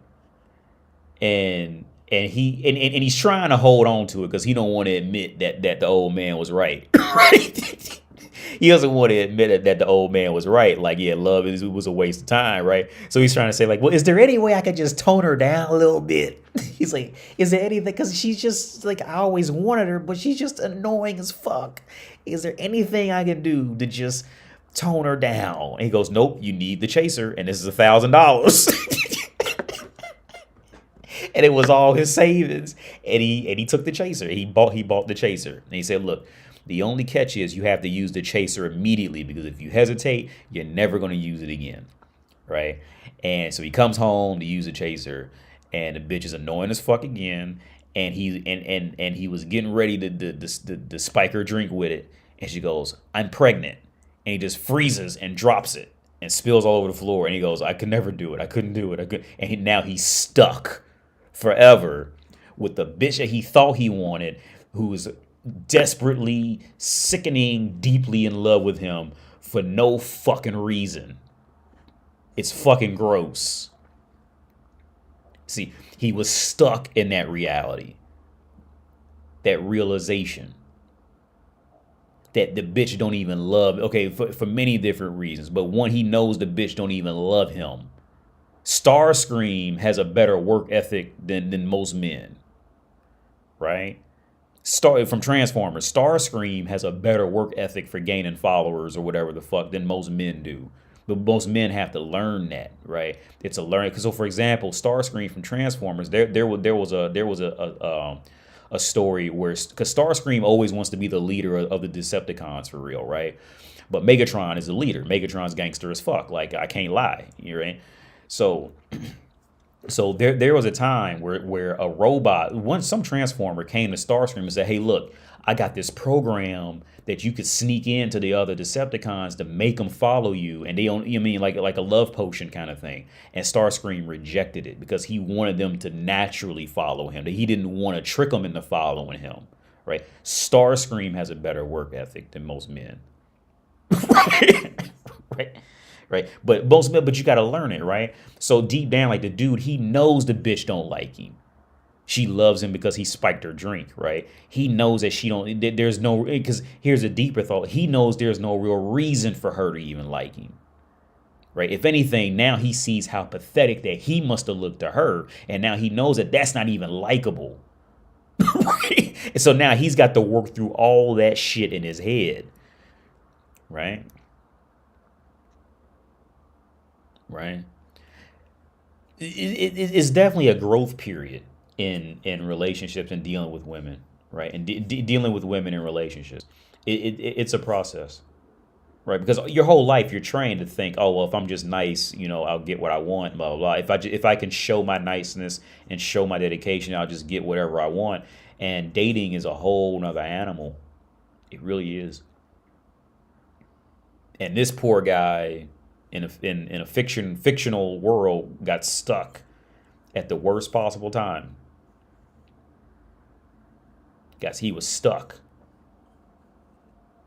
right? Because being too nice is okay. Imagine being comfortable, right? Like there's being nice and there's being comfortable. Those are two different things.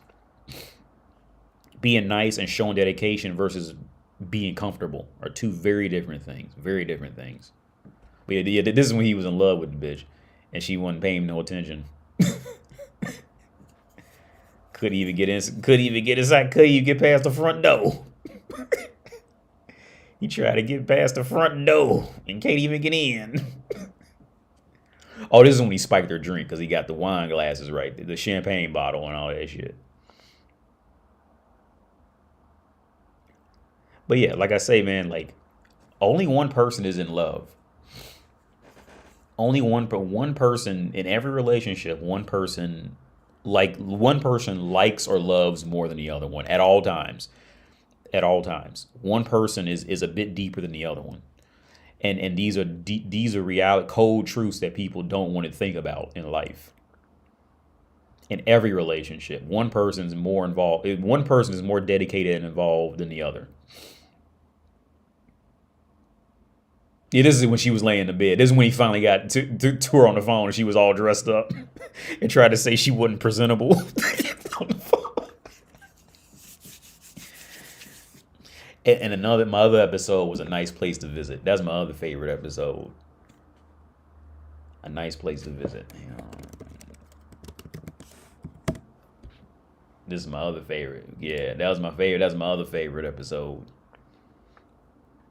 They need to make a movie out of that. No, and because the dude who played Fats, he called him Fats. The dude who played this dude, everybody did a great job in this. Everybody did, but the moral of the story is just, again, like with the Jordan Peele shit, you just can't even tell a story like this nowadays because people just don't have the patience. Right, because it's going to be rare. You're going to find anybody who's going to make a thoroughly well made episode or something like this nowadays. Because they're either going to throw in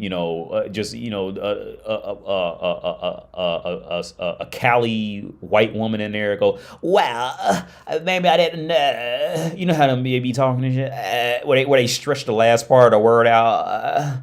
Or it's going to be some overacting white woman that just ruins it. Like, see, these white women didn't overact like that. Maybe for their time they did, but to me, I think they do a great fucking job. Right? Everybody in this show, everybody here did a great job. I have no complaints. But it's about the lesson that's learned, right? So in this episode, what happens is he's a bank robber. The main dude, let me see if I can find a better. So the guy with the hat on, it's about him, right? And he plays a bank robber who could never get a break. He can never catch a break in life, right? And so he goes to rob a bank, and the police shoot him, right? And when they shoot him, this dude comes to get him, right? But hey, you were shot, blah blah blah. And he goes, well, am I dead? And he goes, well, yeah, you're dead. And he go, and so he's like asking questions.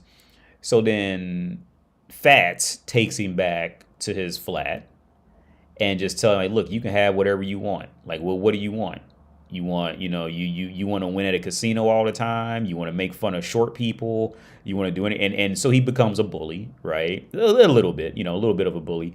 and he goes to the casino just to win, and then he just fucks beautiful bitches. They don't show him fucking, but you know they just dance, and they always in like the back room and shit. And they come out whenever he wants, and he's like dance, and he has everything he wants the second he wants it, right? Everything he wants, happy, and he wins all the time. He can't lose at the casino, right? So at first he's in heaven, right? Because he's finally winning. He literally cannot lose unless he wants to lose, right?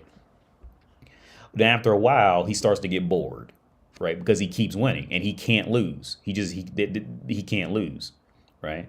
So and here he is in bed with the bitches. He got all the beautiful bitches he could ask for, the nicest clothes, everything, right? He's in there, right?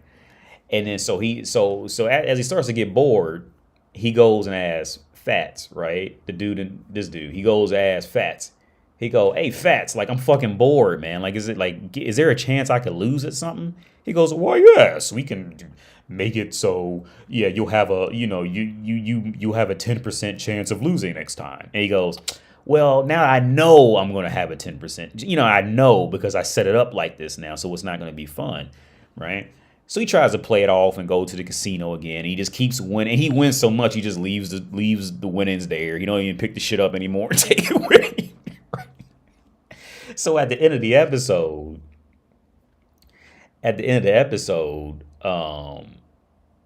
he goes, well, where did I end up? Are there teachers here? Are there doctors here? Because he knows he died, right? He knows he's dead, but he's not really clear where he is yet. So he goes, well, yeah, is there any doctors here, lawyers? There's got to be, this is where I am. I'm winning all the time. Where are the doctors? He goes, well, yeah, there's some here. There's some doctors and lawyers here, right? And he goes, well, I don't know, Fats. Like, this heaven shit ain't working out. I think I want to go to the other place because I'm just bored. And at the end, he goes, well, hold on. What made you ever think you was in heaven? He goes like, this is the other place. And he tries to shoot him and, nothing. I know. I think this is in the beginning of the episode where he tries to shoot him. And he just laughs. So that laughing, this is the end of the episode. Because he's like laughing because the guy thought he was in heaven when he's been in hell the whole time. Right? Like, I thought it was a great episode. To show you, your whatever you value as a reward is only a reward because there's some sense of rarity to it. Right? If it doesn't become rare, then it's not a reward at all. But a nice place to visit. This is another. Those are my two favorite episodes by far. We need to do one more game. I think I'm playing against shitty bots in here.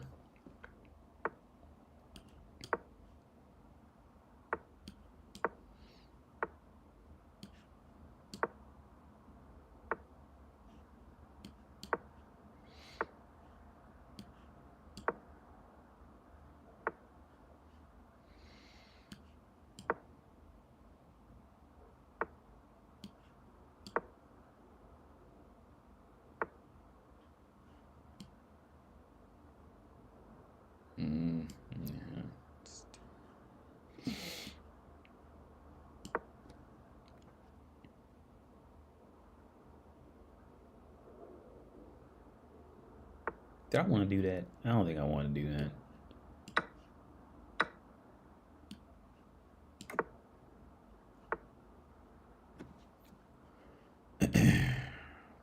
A nice place to visit.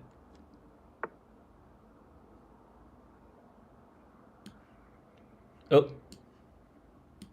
Almost fucked that up. Oh, that wasn't a good move at all.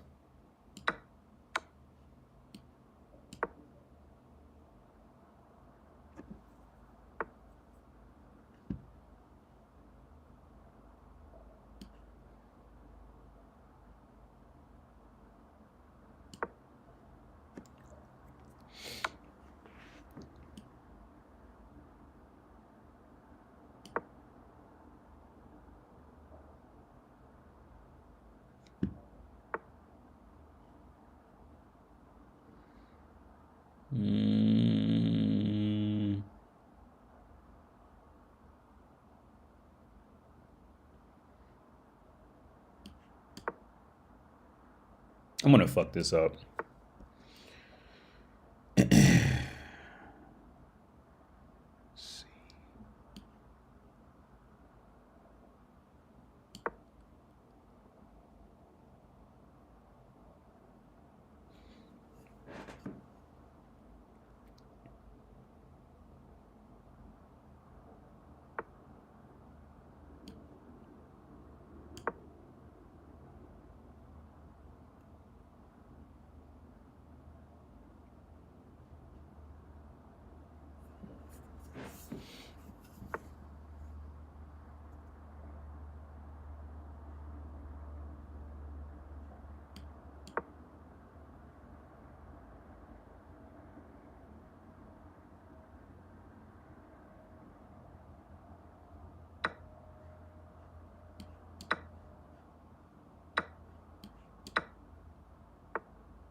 I'm gonna fuck. I'm just not even paying much great attention.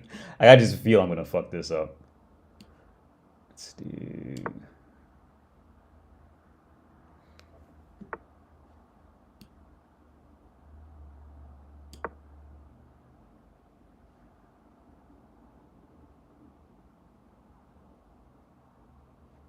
Let me move the rook. Yeah, let's do that.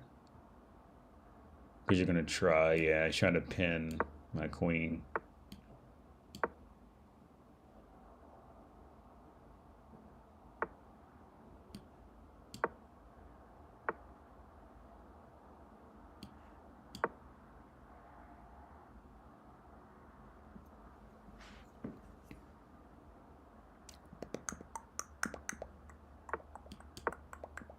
Oh fuck, that was stupid. Oh, you didn't catch it.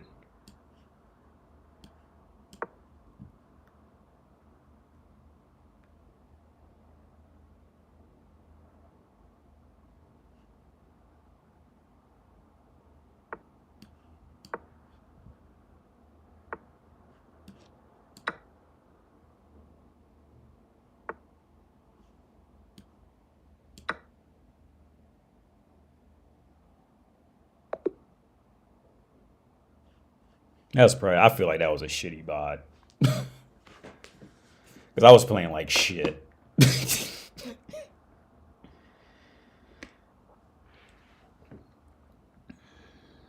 What's up, Ninja? Just turned 20 in October. Graduated in 20. Yo, good luck with that. The episode Shelter is a great episode that showcases human nature. I had to go back and try to see it again.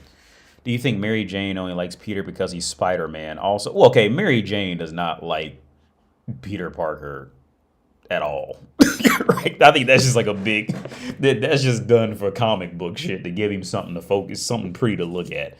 Look, Mary Jane has nothing to be interested in Spider-Man because he's a fucking pussy, right? He's a pussy. Okay, in real life, in the sense of being Peter Parker, he's a fucking pussy who has no money and no real way to really survive, right? Like, there's no reason for Mary Jane to like to want to have any adult interest in Peter Parker. Peter Parker is cute in real life to Mary Jane. Now Pepper Potts has a reason to want to suck Tony Stark's dick because Tony Stark, he's got all that shit covered. He has confidence and all that, right? But Peter Parker, as Peter Parker, is not desirable at all. That's just done for TV and for just to give Peter Parker something, just to give you something to look at, type of shit.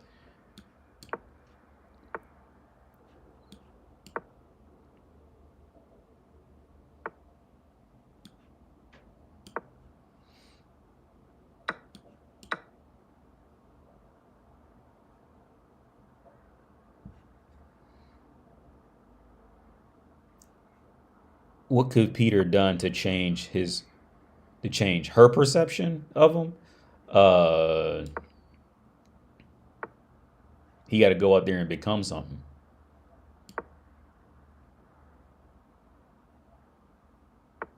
That's it. That's all that could really be done. He's got to go out there and become something.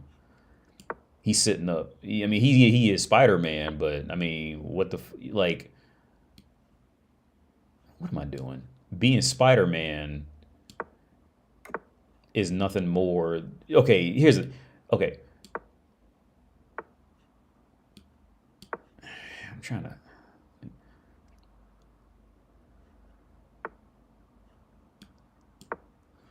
Being Spider-Man to Mary Jane is nothing more than being really, really, really good at video games in the early 2000s, right? Like, yeah, I mean, yeah, like it's something, but like that's nothing. Hang on, what was that?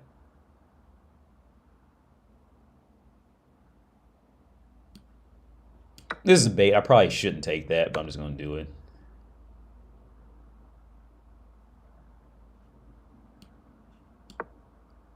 Because he's going to move that bishop. Now he's going to have a free take at that pawn up there.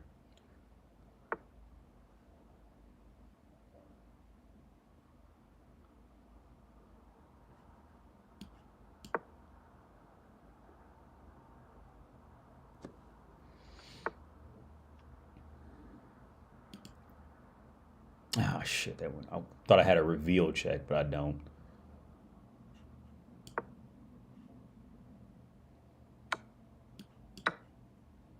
Would have been nice to have that, but I just didn't have it.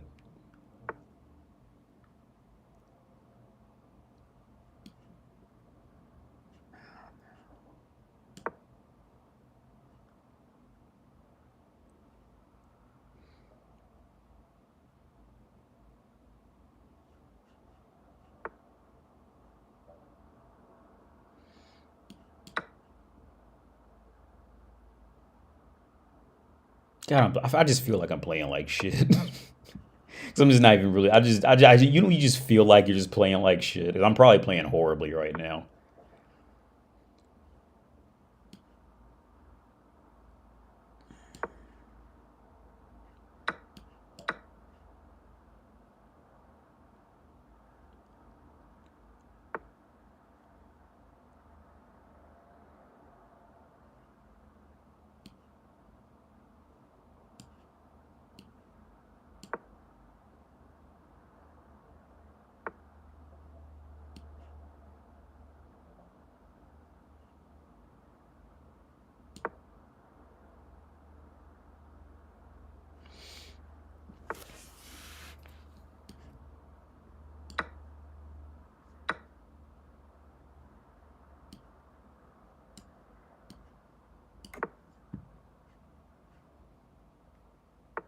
Yeah, I'm playing like an idiot.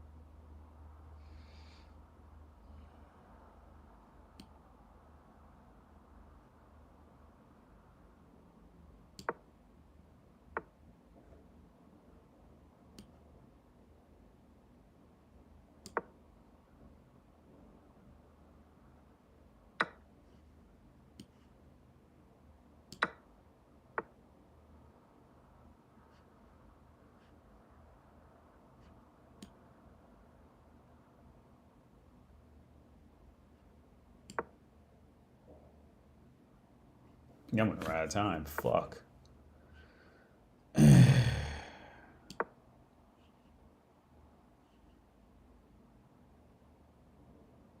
just gonna run out of time.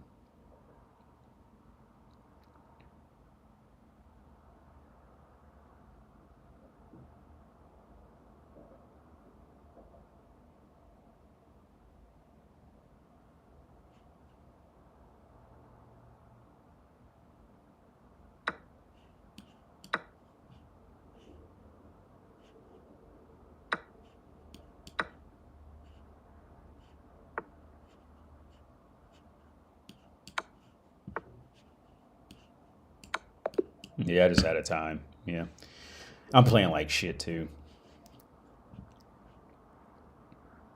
Well, you always have to approach. Yeah, okay. So Ninja, you're always gonna have to approach, as because the women are just never gonna approach you. You always have to approach. So that's important because women are just going to be cowardly, dude. They're never going to initiate. They're going to historically, women are never going to do anything of any type of courageous act, unless they're even if society just broke down that badly. Even then, women don't. They just don't do anything courageous very often. So with that be, man, like you're gonna, if anything of any value is ever going to be done on Earth, it's gonna have to be the man who has to go out there to get dirty to make it happen. Now after it's created, now women can come in there and clean up match the drapes with the fucking chairs and shit like that. But they're never gonna go out there and build a building. I mean, They're never gonna. It's up to men to go out there to keep trying, learning how to build it, fuck it up, it falls back down to the ground, go out there, figure out how to build it again. It's up to men to do that. Women are not gonna do that shit, dude. A woman is never gonna go out there and build her own building, right? It's up to the men to go out there and build the building, to run the electricity, run the plumbing, shit. Like, women is just never gonna do that. They're just never gonna do it.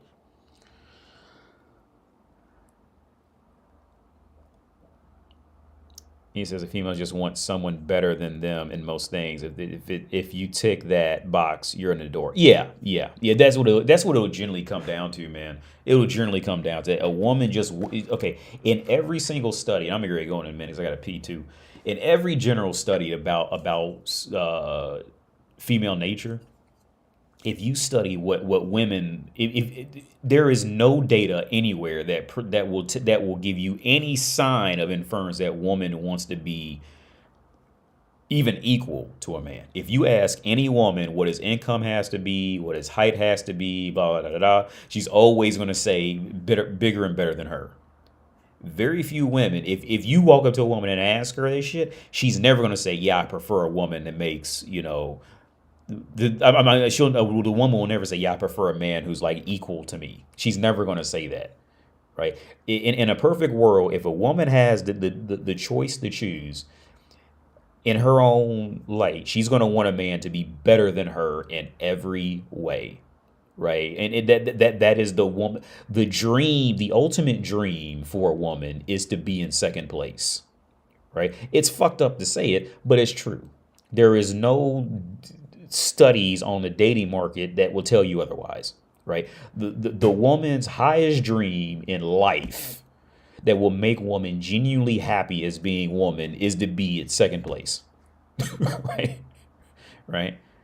No woman wants to be in first place for long, right? Now for that specific woman in real life, it just matters on what is her real what is she what really turns her on, what is her deal breaker, shit like that. Now some women may not really care about height like that. They'll just say it on TV or YouTube or some shit like that, but they really don't care like that. Like if you like for real, like they really don't care if the guy has like swagger in other kind of ways. She's not gonna care about height or being able to make her laugh or being super serious. It's just what that woman prefers, right? That's really it. It's just what that specific woman prefers. But now, like, okay, and it's like, okay, it's like, oh, now on the flip side, let's say, like, if you ask a man what he fucking wants, right? Like, if you ask a man, all men don't care about. Men just want a loyal woman to give them sex and cook him food. You know what I mean, and maybe clean some shit here or there, shit like that, right? Men don't care about any of the other shit. Men are far more willing to be a genuine partner. Women are not genuinely. Women are not good part. There's not very much. Here's the thing, if you really break down a woman's life, the typical woman's life, the typical woman's interest, there's not really much there of any value, right? Outside of giving birth, like if you really break it down, right? If you really sit down and break it down, like if you seriously sit down and break down what both sides have to offer, like women really, the only thing that women have to offer is you want to fuck them. That's literally it. Like if it wasn't for that, you wouldn't care. Right, like I wouldn't care. The only reason why they pop back up into interest is because you want to fuck one of them, right? That's it. If you look at any other aspect of the general population of woman's life, her interest, her downfalls, putting her in charge of anything, to become a leader, to create anything of value, the overwhelming population of women will be terribly bad. I'm talking like so bad that you can't even laugh at it, right? There's not really much there that says like, yo, like I need to, you mean like I really need to hop on this outside of you wanting to fuck her, right? Take out you wanting to fuck her, and there's no reason you would look at a woman and be like, yeah, I need to get with that, right? Like, right? There's none. Very few women keep that going. No, women don't know anything about numbers. Yeah, women don't know what 6 foot is. Women don't know what six figures is. They don't know. They're just following other dingbat bitches that's got the saying it. So now it's a catchy phrase. Just like and it means no more than women than diamonds are forever. It means no more than women, right? They don't know. The woman doesn't know what a diamond is, right? She don't know stitch pattern and Louis Vuitton purses. She doesn't know what the fuck any of it is. All women know is that other women like it. So she must need to find some value in it because other women like it, right? She doesn't know numbers. Bitches don't know 60%, 30%, 12%. She doesn't care. Right? Right? What a woman cares about is reading the room, reading their emotional responses, and then replying based off of that. Like, for example, that one the girl who I covered, I think last week, they were telling her how like 30% of men are virgins. She doesn't know what 30% means. All right. She just heard the tone of his voice, like a dog. Like I said, women are like 3-year-old children mixed with a German Shepherd. She listened to the tone of the voice and figured, oh, it must be something bad. But she doesn't know what this motherfucker just said. Right? She doesn't know what 30% means out of anything. Right? If you really want to confuse a woman, say 30% of the 30%. Now, yeah, now no woman understands that shit. That's how you completely get them lost. Or a feminine community or feminine society. Like I said, let's use Czech Republic, for example. I got in a conversation with one guy about the education system in Czech Republic and how it's abysmal after the age of 20, right? Between 20 and 25, the Czech Republic is in the bottom 3 countries in the European Union, North America, and South America for bachelor's degrees. And essentially from 20 years old up to 65, Czech Republic is in the bottom 3 countries of this, right? So and this is what I mean, like this is kind of this feminine / childish perspective on the world because the lack of education, the lack of higher education. Because up to high school, Czech Republic does great, but it's higher ed is where they just completely crumble. So the guy's response was something along the lines of what do you mean? Like, yeah, we like something like 30% of the people who go to college get STEM degrees or something like that. And I had to say, yeah, 30% out of the 10% who actually go to college get STEM degrees. Like it's all about per capita and relation, right? Per capita is the important part. Because see, without per capita, you don't know anything, right? Like if you leave out per capita, see, per capita is very important, right? Per capita will have you believe in completely wrong shit if you don't understand what per capita means, right? So as an example, let's say if there's let's use German Shepherd, the bald eagles, right? And let's say there was a 12% increase in deaths in golden shepherds and bald eagles, right? Well, to German shepherds, I mean, it's alarming, but they'll be all right. But a bald eagle is an endangered species. So a 12% increase in them is reason to pay attention to that shit, right? Because that changes because there's not as many of them, or if there is, they're not recreating at the same rate that golden retrievers are, or golden shepherd, German shepherds, whatever I used, right? So it's that per capita is very important, right? And what I find when I get into on in-depth conversations, I find that basic like areas like this tends to kind of gets left out of numbers, right? Like I said with the guy about the education system, he said I think this is like 36% of the people who of Czech people who go to universities get STEM degrees. Well, I mean, yeah, that number looks good at first until you apply 10 seconds of thought. Like, see, a Thomas Sowell would take that and say, yeah, right? But if you take more than 10 seconds of thought and see, well, if only 1 out of 10 people are actually even going to university in the first place, yeah, out of that percentage, it's 36%. Yeah, that's a very low number, right? In relation to the population, right? Or like I said before, 30% of 30%, right? 30% of 10% of people, right? See, that's how you'll confuse, any deeper level of thought from, and that's not even like super deep. It's just like a basic, you know what I mean, awareness. But yeah. But yeah, the Czech higher ed Czech school system's abysmal, and the only logic that I came to was it's something in their it's either in their high school, it's in their educational upbringing, or their culture, or a mixture of both. And I had this conversation with my dad a couple nights ago, because I called Czech Republic the suburb of Europe, and the reason why I call Czech Republic the suburb of Europe is because in suburbs, um, I was using my suburb as an example, where I lived in Ohio.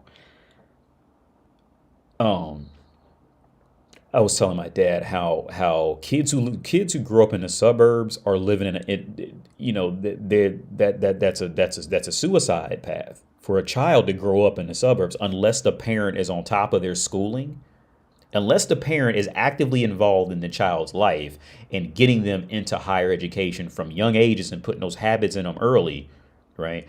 Growing up in the suburbs is a dead end for the child. Now, and I was telling him, like, yeah, from my dad's from his generation of people, that was the come up area for him to go live, right? To get out of the hood and all that shit like that. It was a good spot for him.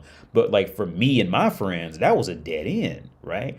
For us, because when you grow up in the suburbs, you're expected to be dropped off and picked up everywhere. You don't know where anything is. You don't have any sense of street smarts, no sense of reality, no sense of seeing anything wild or different or new or anything like that. So growing up in a suburb, unless the parent is actively in the child's life to get them off that higher education, it's a great chance that those children will not either they won't go to college, or they're going to struggle to get in and drop out and go off and do something else. Very few of them, especially from where I came from, very few of us even went to college.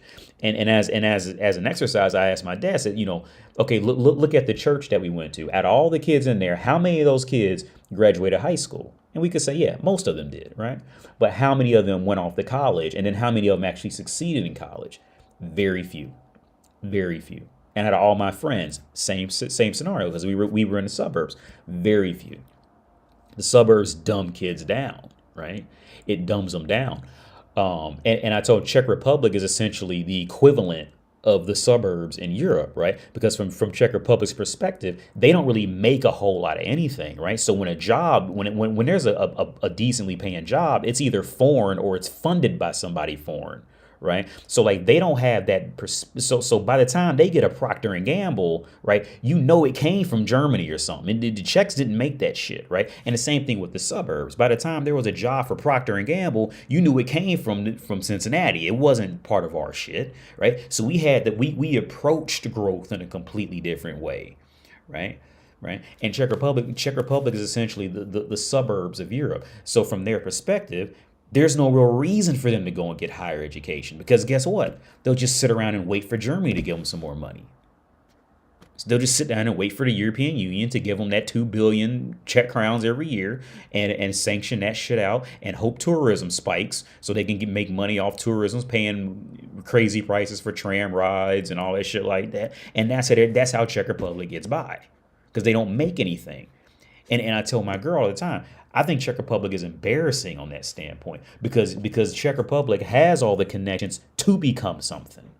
You're sitting right next door to the richest countries in Europe, and they still refuse to become educated. Right? I think Czech Republic is fucking. I'd love to hear Thomas Sowell's explanation about that, but you won't hear that because it'll make white people look bad. You won't hear Thomas Sowell go on about that, right? Because he can't without making them look bad, especially the Czechs. Now, maybe he could come up with an excuse for Ukrainians because they had a high history of diversity, so they never got proper stability. But Czech Republic is no excuse. And I think Czech Republic is embarrassing for that. And I'd love to hear somebody like Thomas Sowell dive in on something that could possibly make a white population look bad, which he won't do it because that's going to destroy his funding, right? Right? I would love to hear his perspective on that. I think Czech Republic is embarrassing in terms of growth. I think it's disgusting. And I think it's embarrassing. I looked into another school to send my son to. It's a British school, but it was much cheaper. But it's just for him when he's. Let me see if I could find it. Was it? Was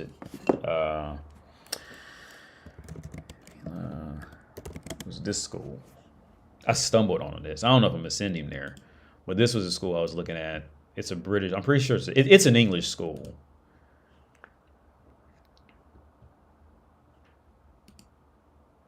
But I don't. I'm not sending my. I'm not gonna send my son to a Czech school unless things get really bad for some reason. Like unless something gets really bad, like I will not send my son is not going to a Czech school as long as I have something to say about it. He go to one of these British schools or the French school I was looking at before, but he's not going. He's not stepping foot in no Czech education system school. No, that's not gonna happen. Let's look up.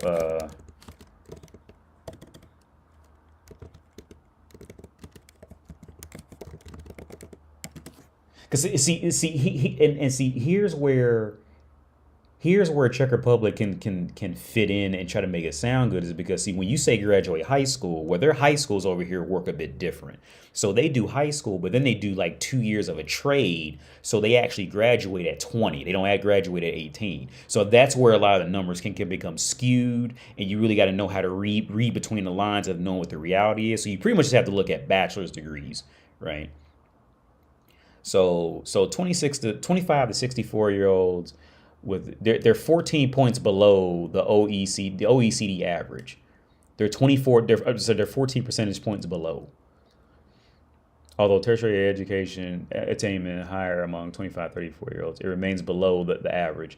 Their education system is fucking gross in my opinion. There's no here it is down here. So you see this? So what's this? So the United States, it's sideways, but you can see it up there. Czech Republic, there's no excuse for Czech Republic to be down here, right? There's no excuse for this, right? Now Germany's down. It says Germany's down here too. Let me see what. So Germany has a lot of bachelor's degrees, and Czech Republic, yeah.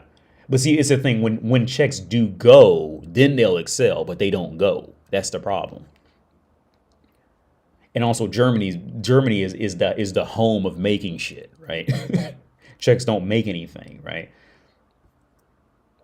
So there is no way. Now the United States, United Kingdom, well, the UK just caught up. The UK was like terribly behind too. They mimicked North America with that because North America was way ahead of them for I think about 30 years, and the UK finally caught up because the UK was like 30% lower than North America. They were like horribly low. And then once North America made it a thing, then the UK was like, oh, we need to do that shit and try to catch up. Right? But yeah, there's no excuse for Czech Republic to stay down here. I can see Slovakia. I can understand Slovakia. Right? I can understand Slovakia, be it for other reasons. Germany, I can see why that would be a thing. But yeah, it's like there's just no way. There's no way I would ever feel comfortable sending knowing what he's gonna have to fight with being half Czech. There's no way that I would sleep comfortable at night knowing that I was gonna send him to into just a normal Czech education system. There's just no way I wouldn't even sleep good at night knowing that.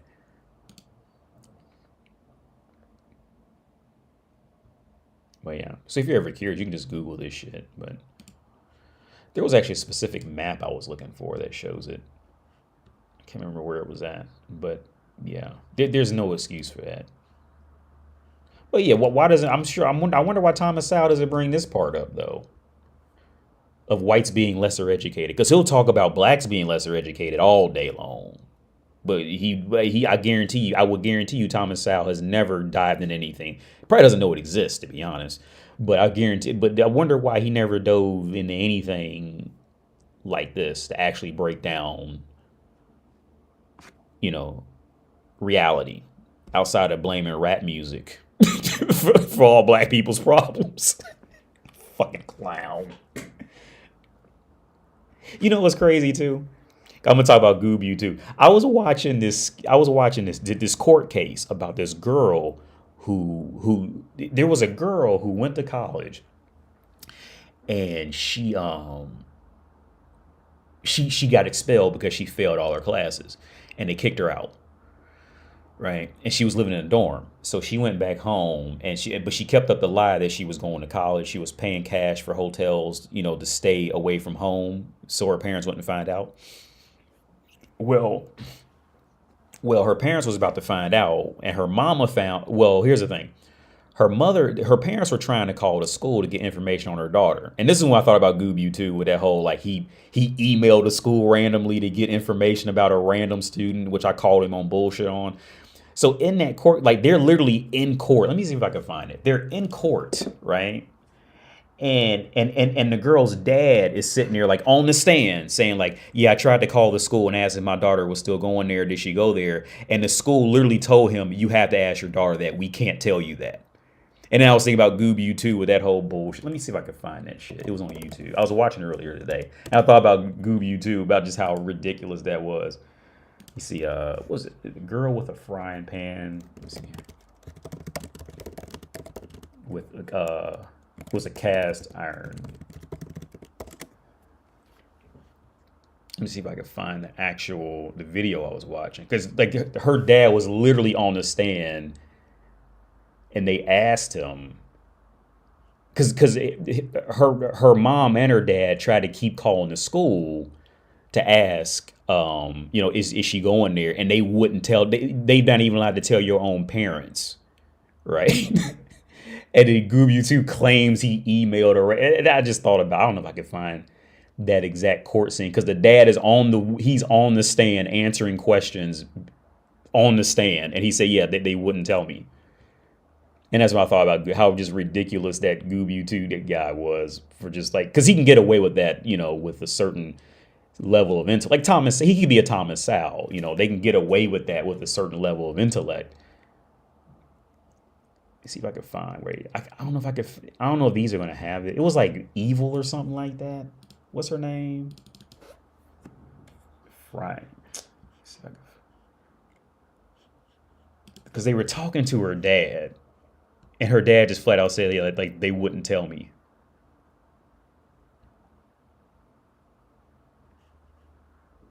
I don't know what that was. Let me see if I can find it, because I think I was watching it on let me see if I can find it. I'm going to find a video, because it was at like minute 9 or something like that, where they wouldn't even tell, and he's in court. But if you listen to a motherfucker like Goob YouTube, you think you can do some. It's crazy how. Let's see, where's it at?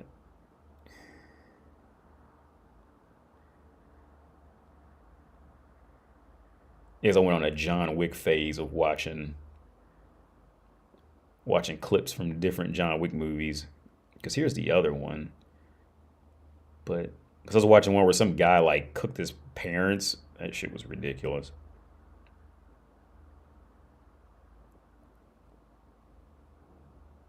Here it is. The bizarre story of Sidney Powell. Here it is.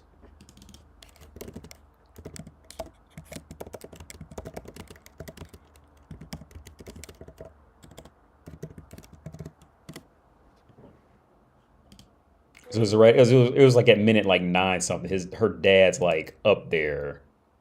Is this it? No. It was teenage daughter kills mother with. Here it is.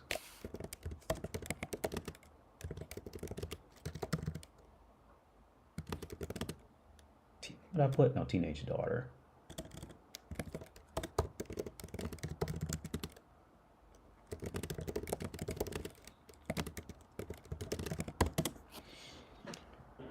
No. Oh, this one.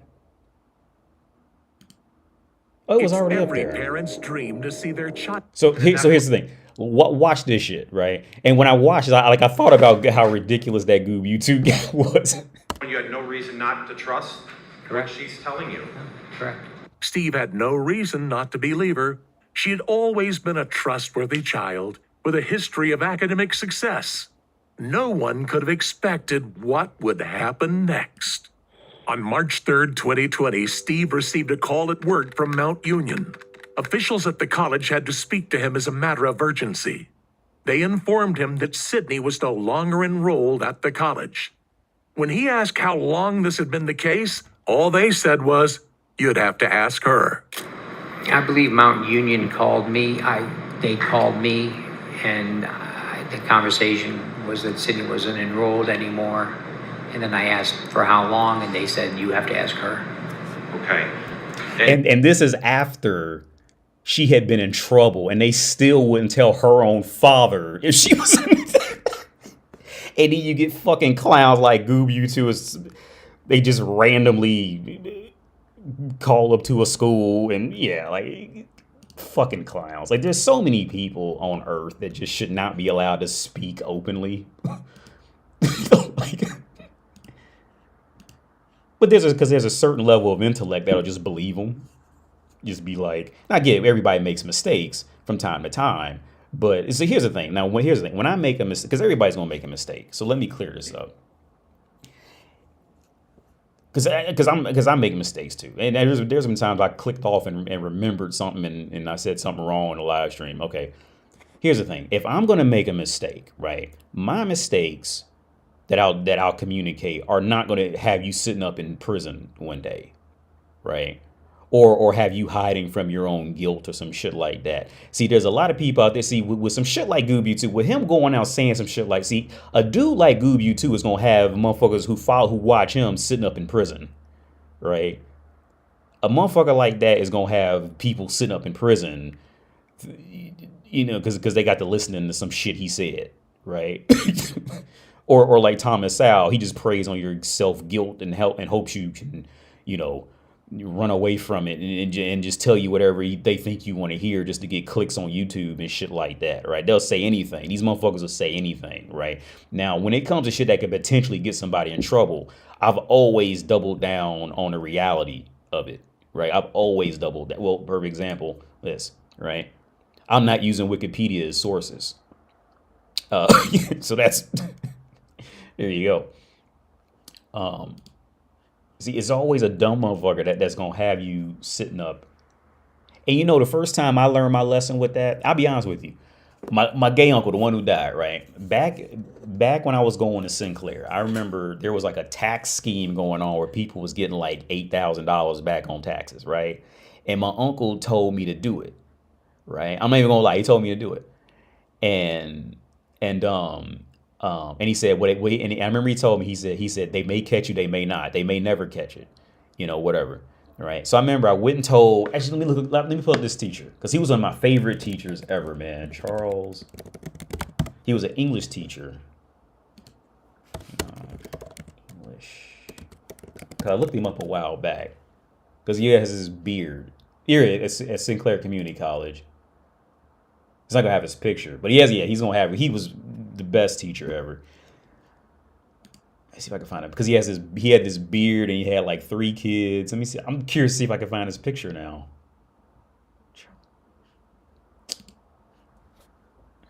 Charles Freeland.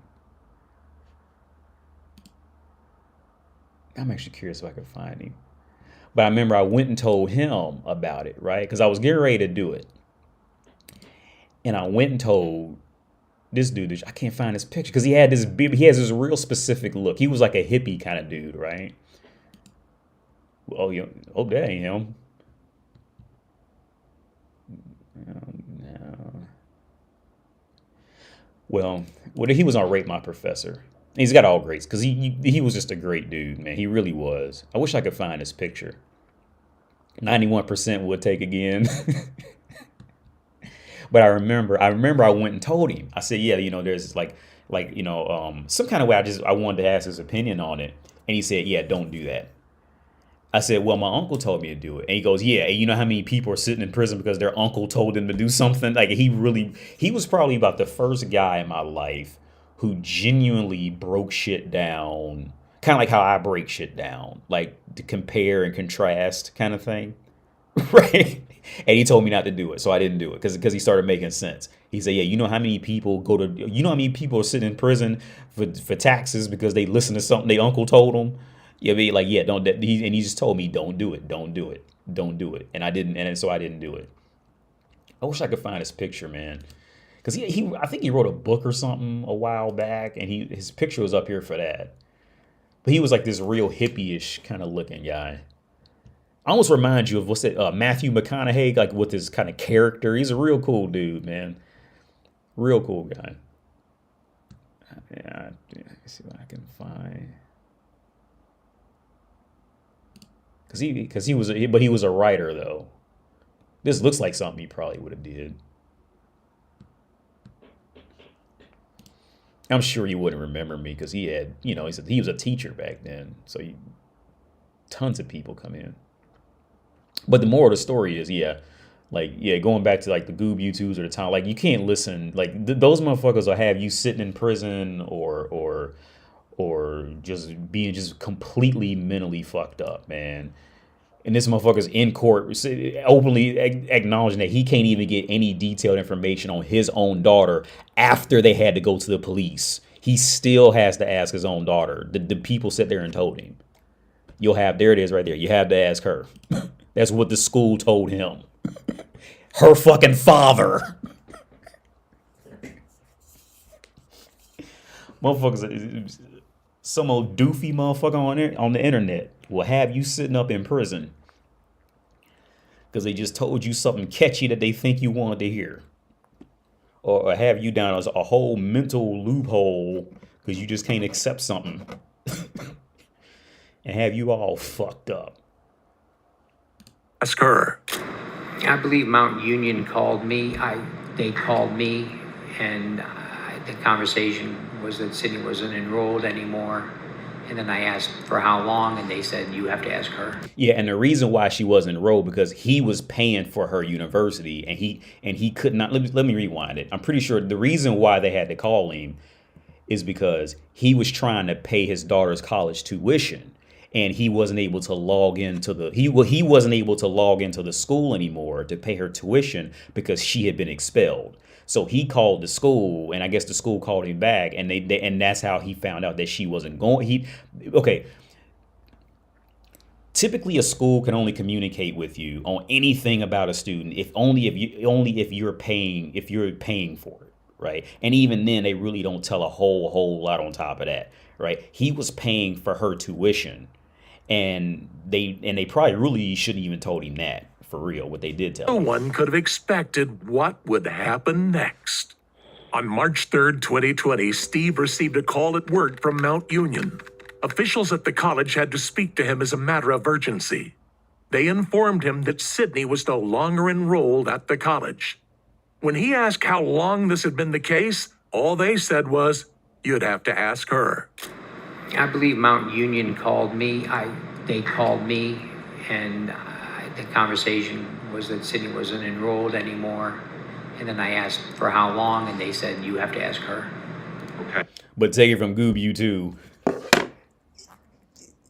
Random guy on YouTube wants to know if somebody's enrolled. Yeah, like, dude, like, be careful who you listen to. All right, just be careful. That's the overall moral to the story, man. Be careful of everybody's gonna make mistakes from time to time, but be careful. Typically, and here's the thing: when it comes to mistake making, when people make mistakes, there's usually two types of people who make mistakes.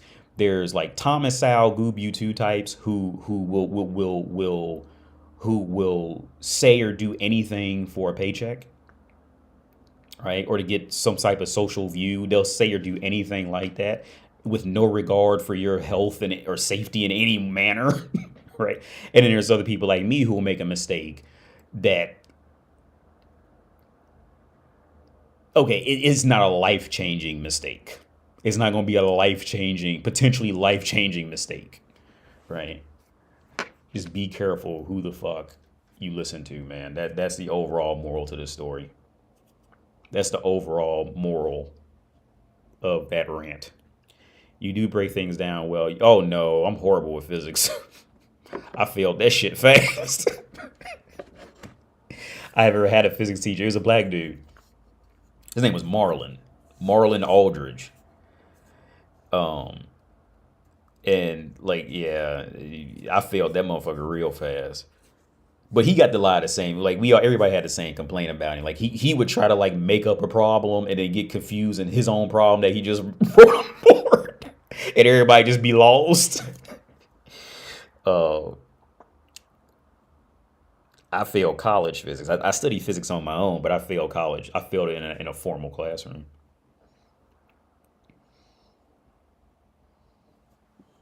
But he was the one who told me, like, we talked about black people in the U.S. and like that other side of it, like where the population is now. Like you can't really, like you got to separate yourself from that general population because of where they are now, right? And it's true shit. Like you hang out with them too much now, you're gonna be in trouble. And that's real. It's real shit.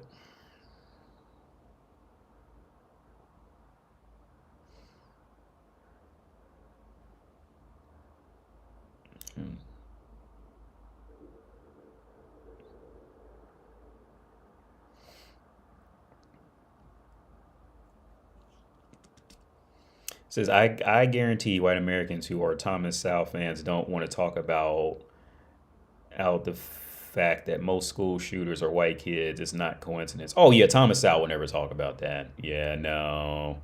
Or if the white kids do it, then they must have a mental disorder and it's not really their fault. Yeah, all that. Yeah, it's never going to be their fault. It's always going to be some external reason that was out of their control and history doesn't matter anymore and all. Yeah, no, Thomas Sowell never talk about that. No, not at all. Not at all. Unless they'll be like just terrible victims. It is nothing they could have done. Yeah, shit, it'll be that. No, yeah. Or you won't talk about how I think it was 75% of all sex crimes are actually the Caucasian race in the U.S. Let's look at FBI. FBI crime. I think it's 75%. I should go to the FBI website. What is it, the website technically? But let's do.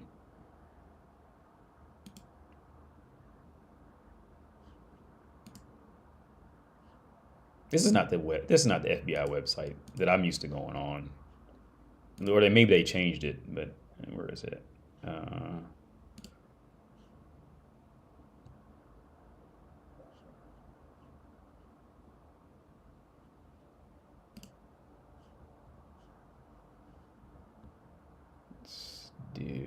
Because it breaks it down by race somewhere. Let's go.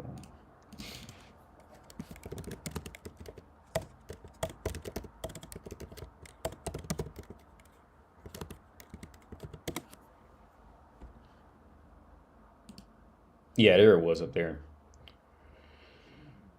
So yeah.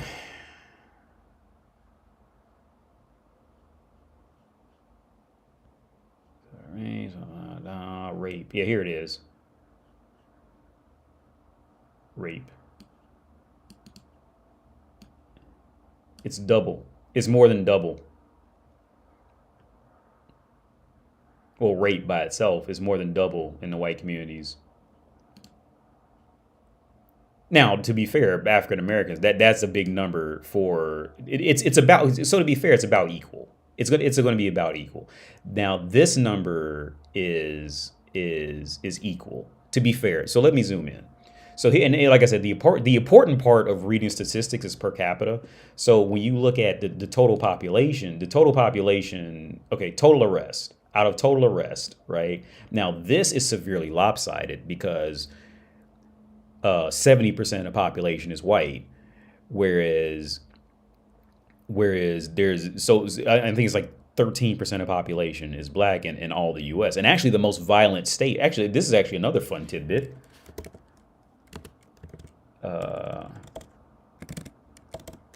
This is actually a very funny tidbit.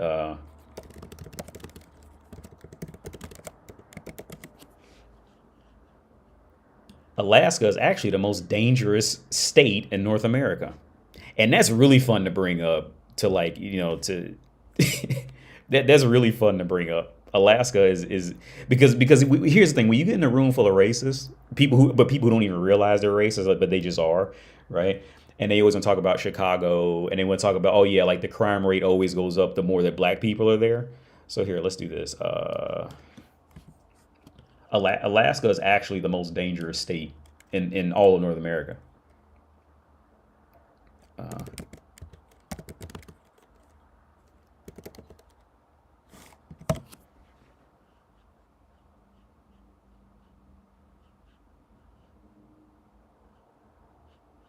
Yeah, so the five largest ethnic groups in Alaska are white, one, American Indian, Native American, 14%, two plus non-Hispanic. So blacks are about 8% there.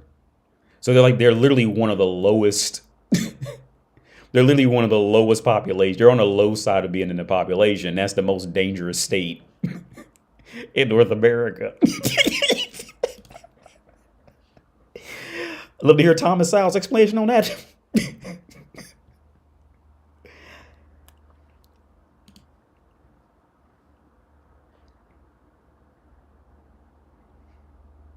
Yeah,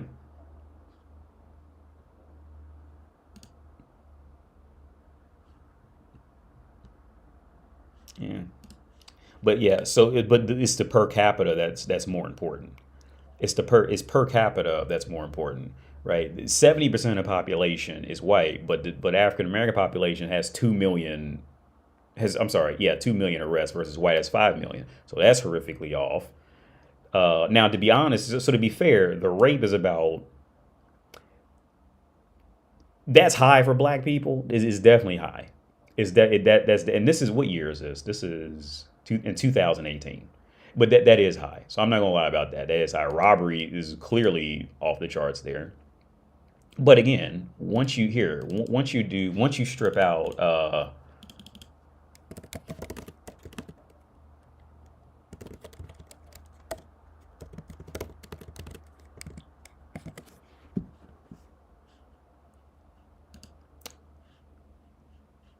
because there's so many more factors that play in part of it. Once you strip out the wealth of an entire group of people, like you're going to have, yeah. Well, here it is. This is a good one right here because this is from U.S. Department of Treasury. Yeah, so this is going to be accurate.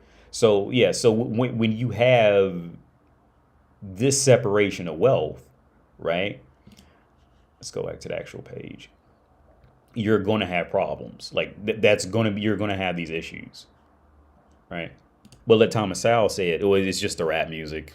It's rap music, bruh. It's rap music. Man, I'm getting hungry. I baked some bread. I baked some bread. I made some butter, and I made some beef stew in a crock pot. I'm getting ready to go eat because I'm fucking hungry now. So yeah, I'll catch y'all later, man. Thanks for everybody. Thanks everybody who tuned in. Um, like, subscribe, anything like that, and I'll catch y'all later, man. I'll probably leave this up because I just really honestly wasn't even in the mood to live stream tonight. I just said fuck it and made myself do it. But yeah, I'm out of here. Y'all have a good night, man. Peace out. Oh.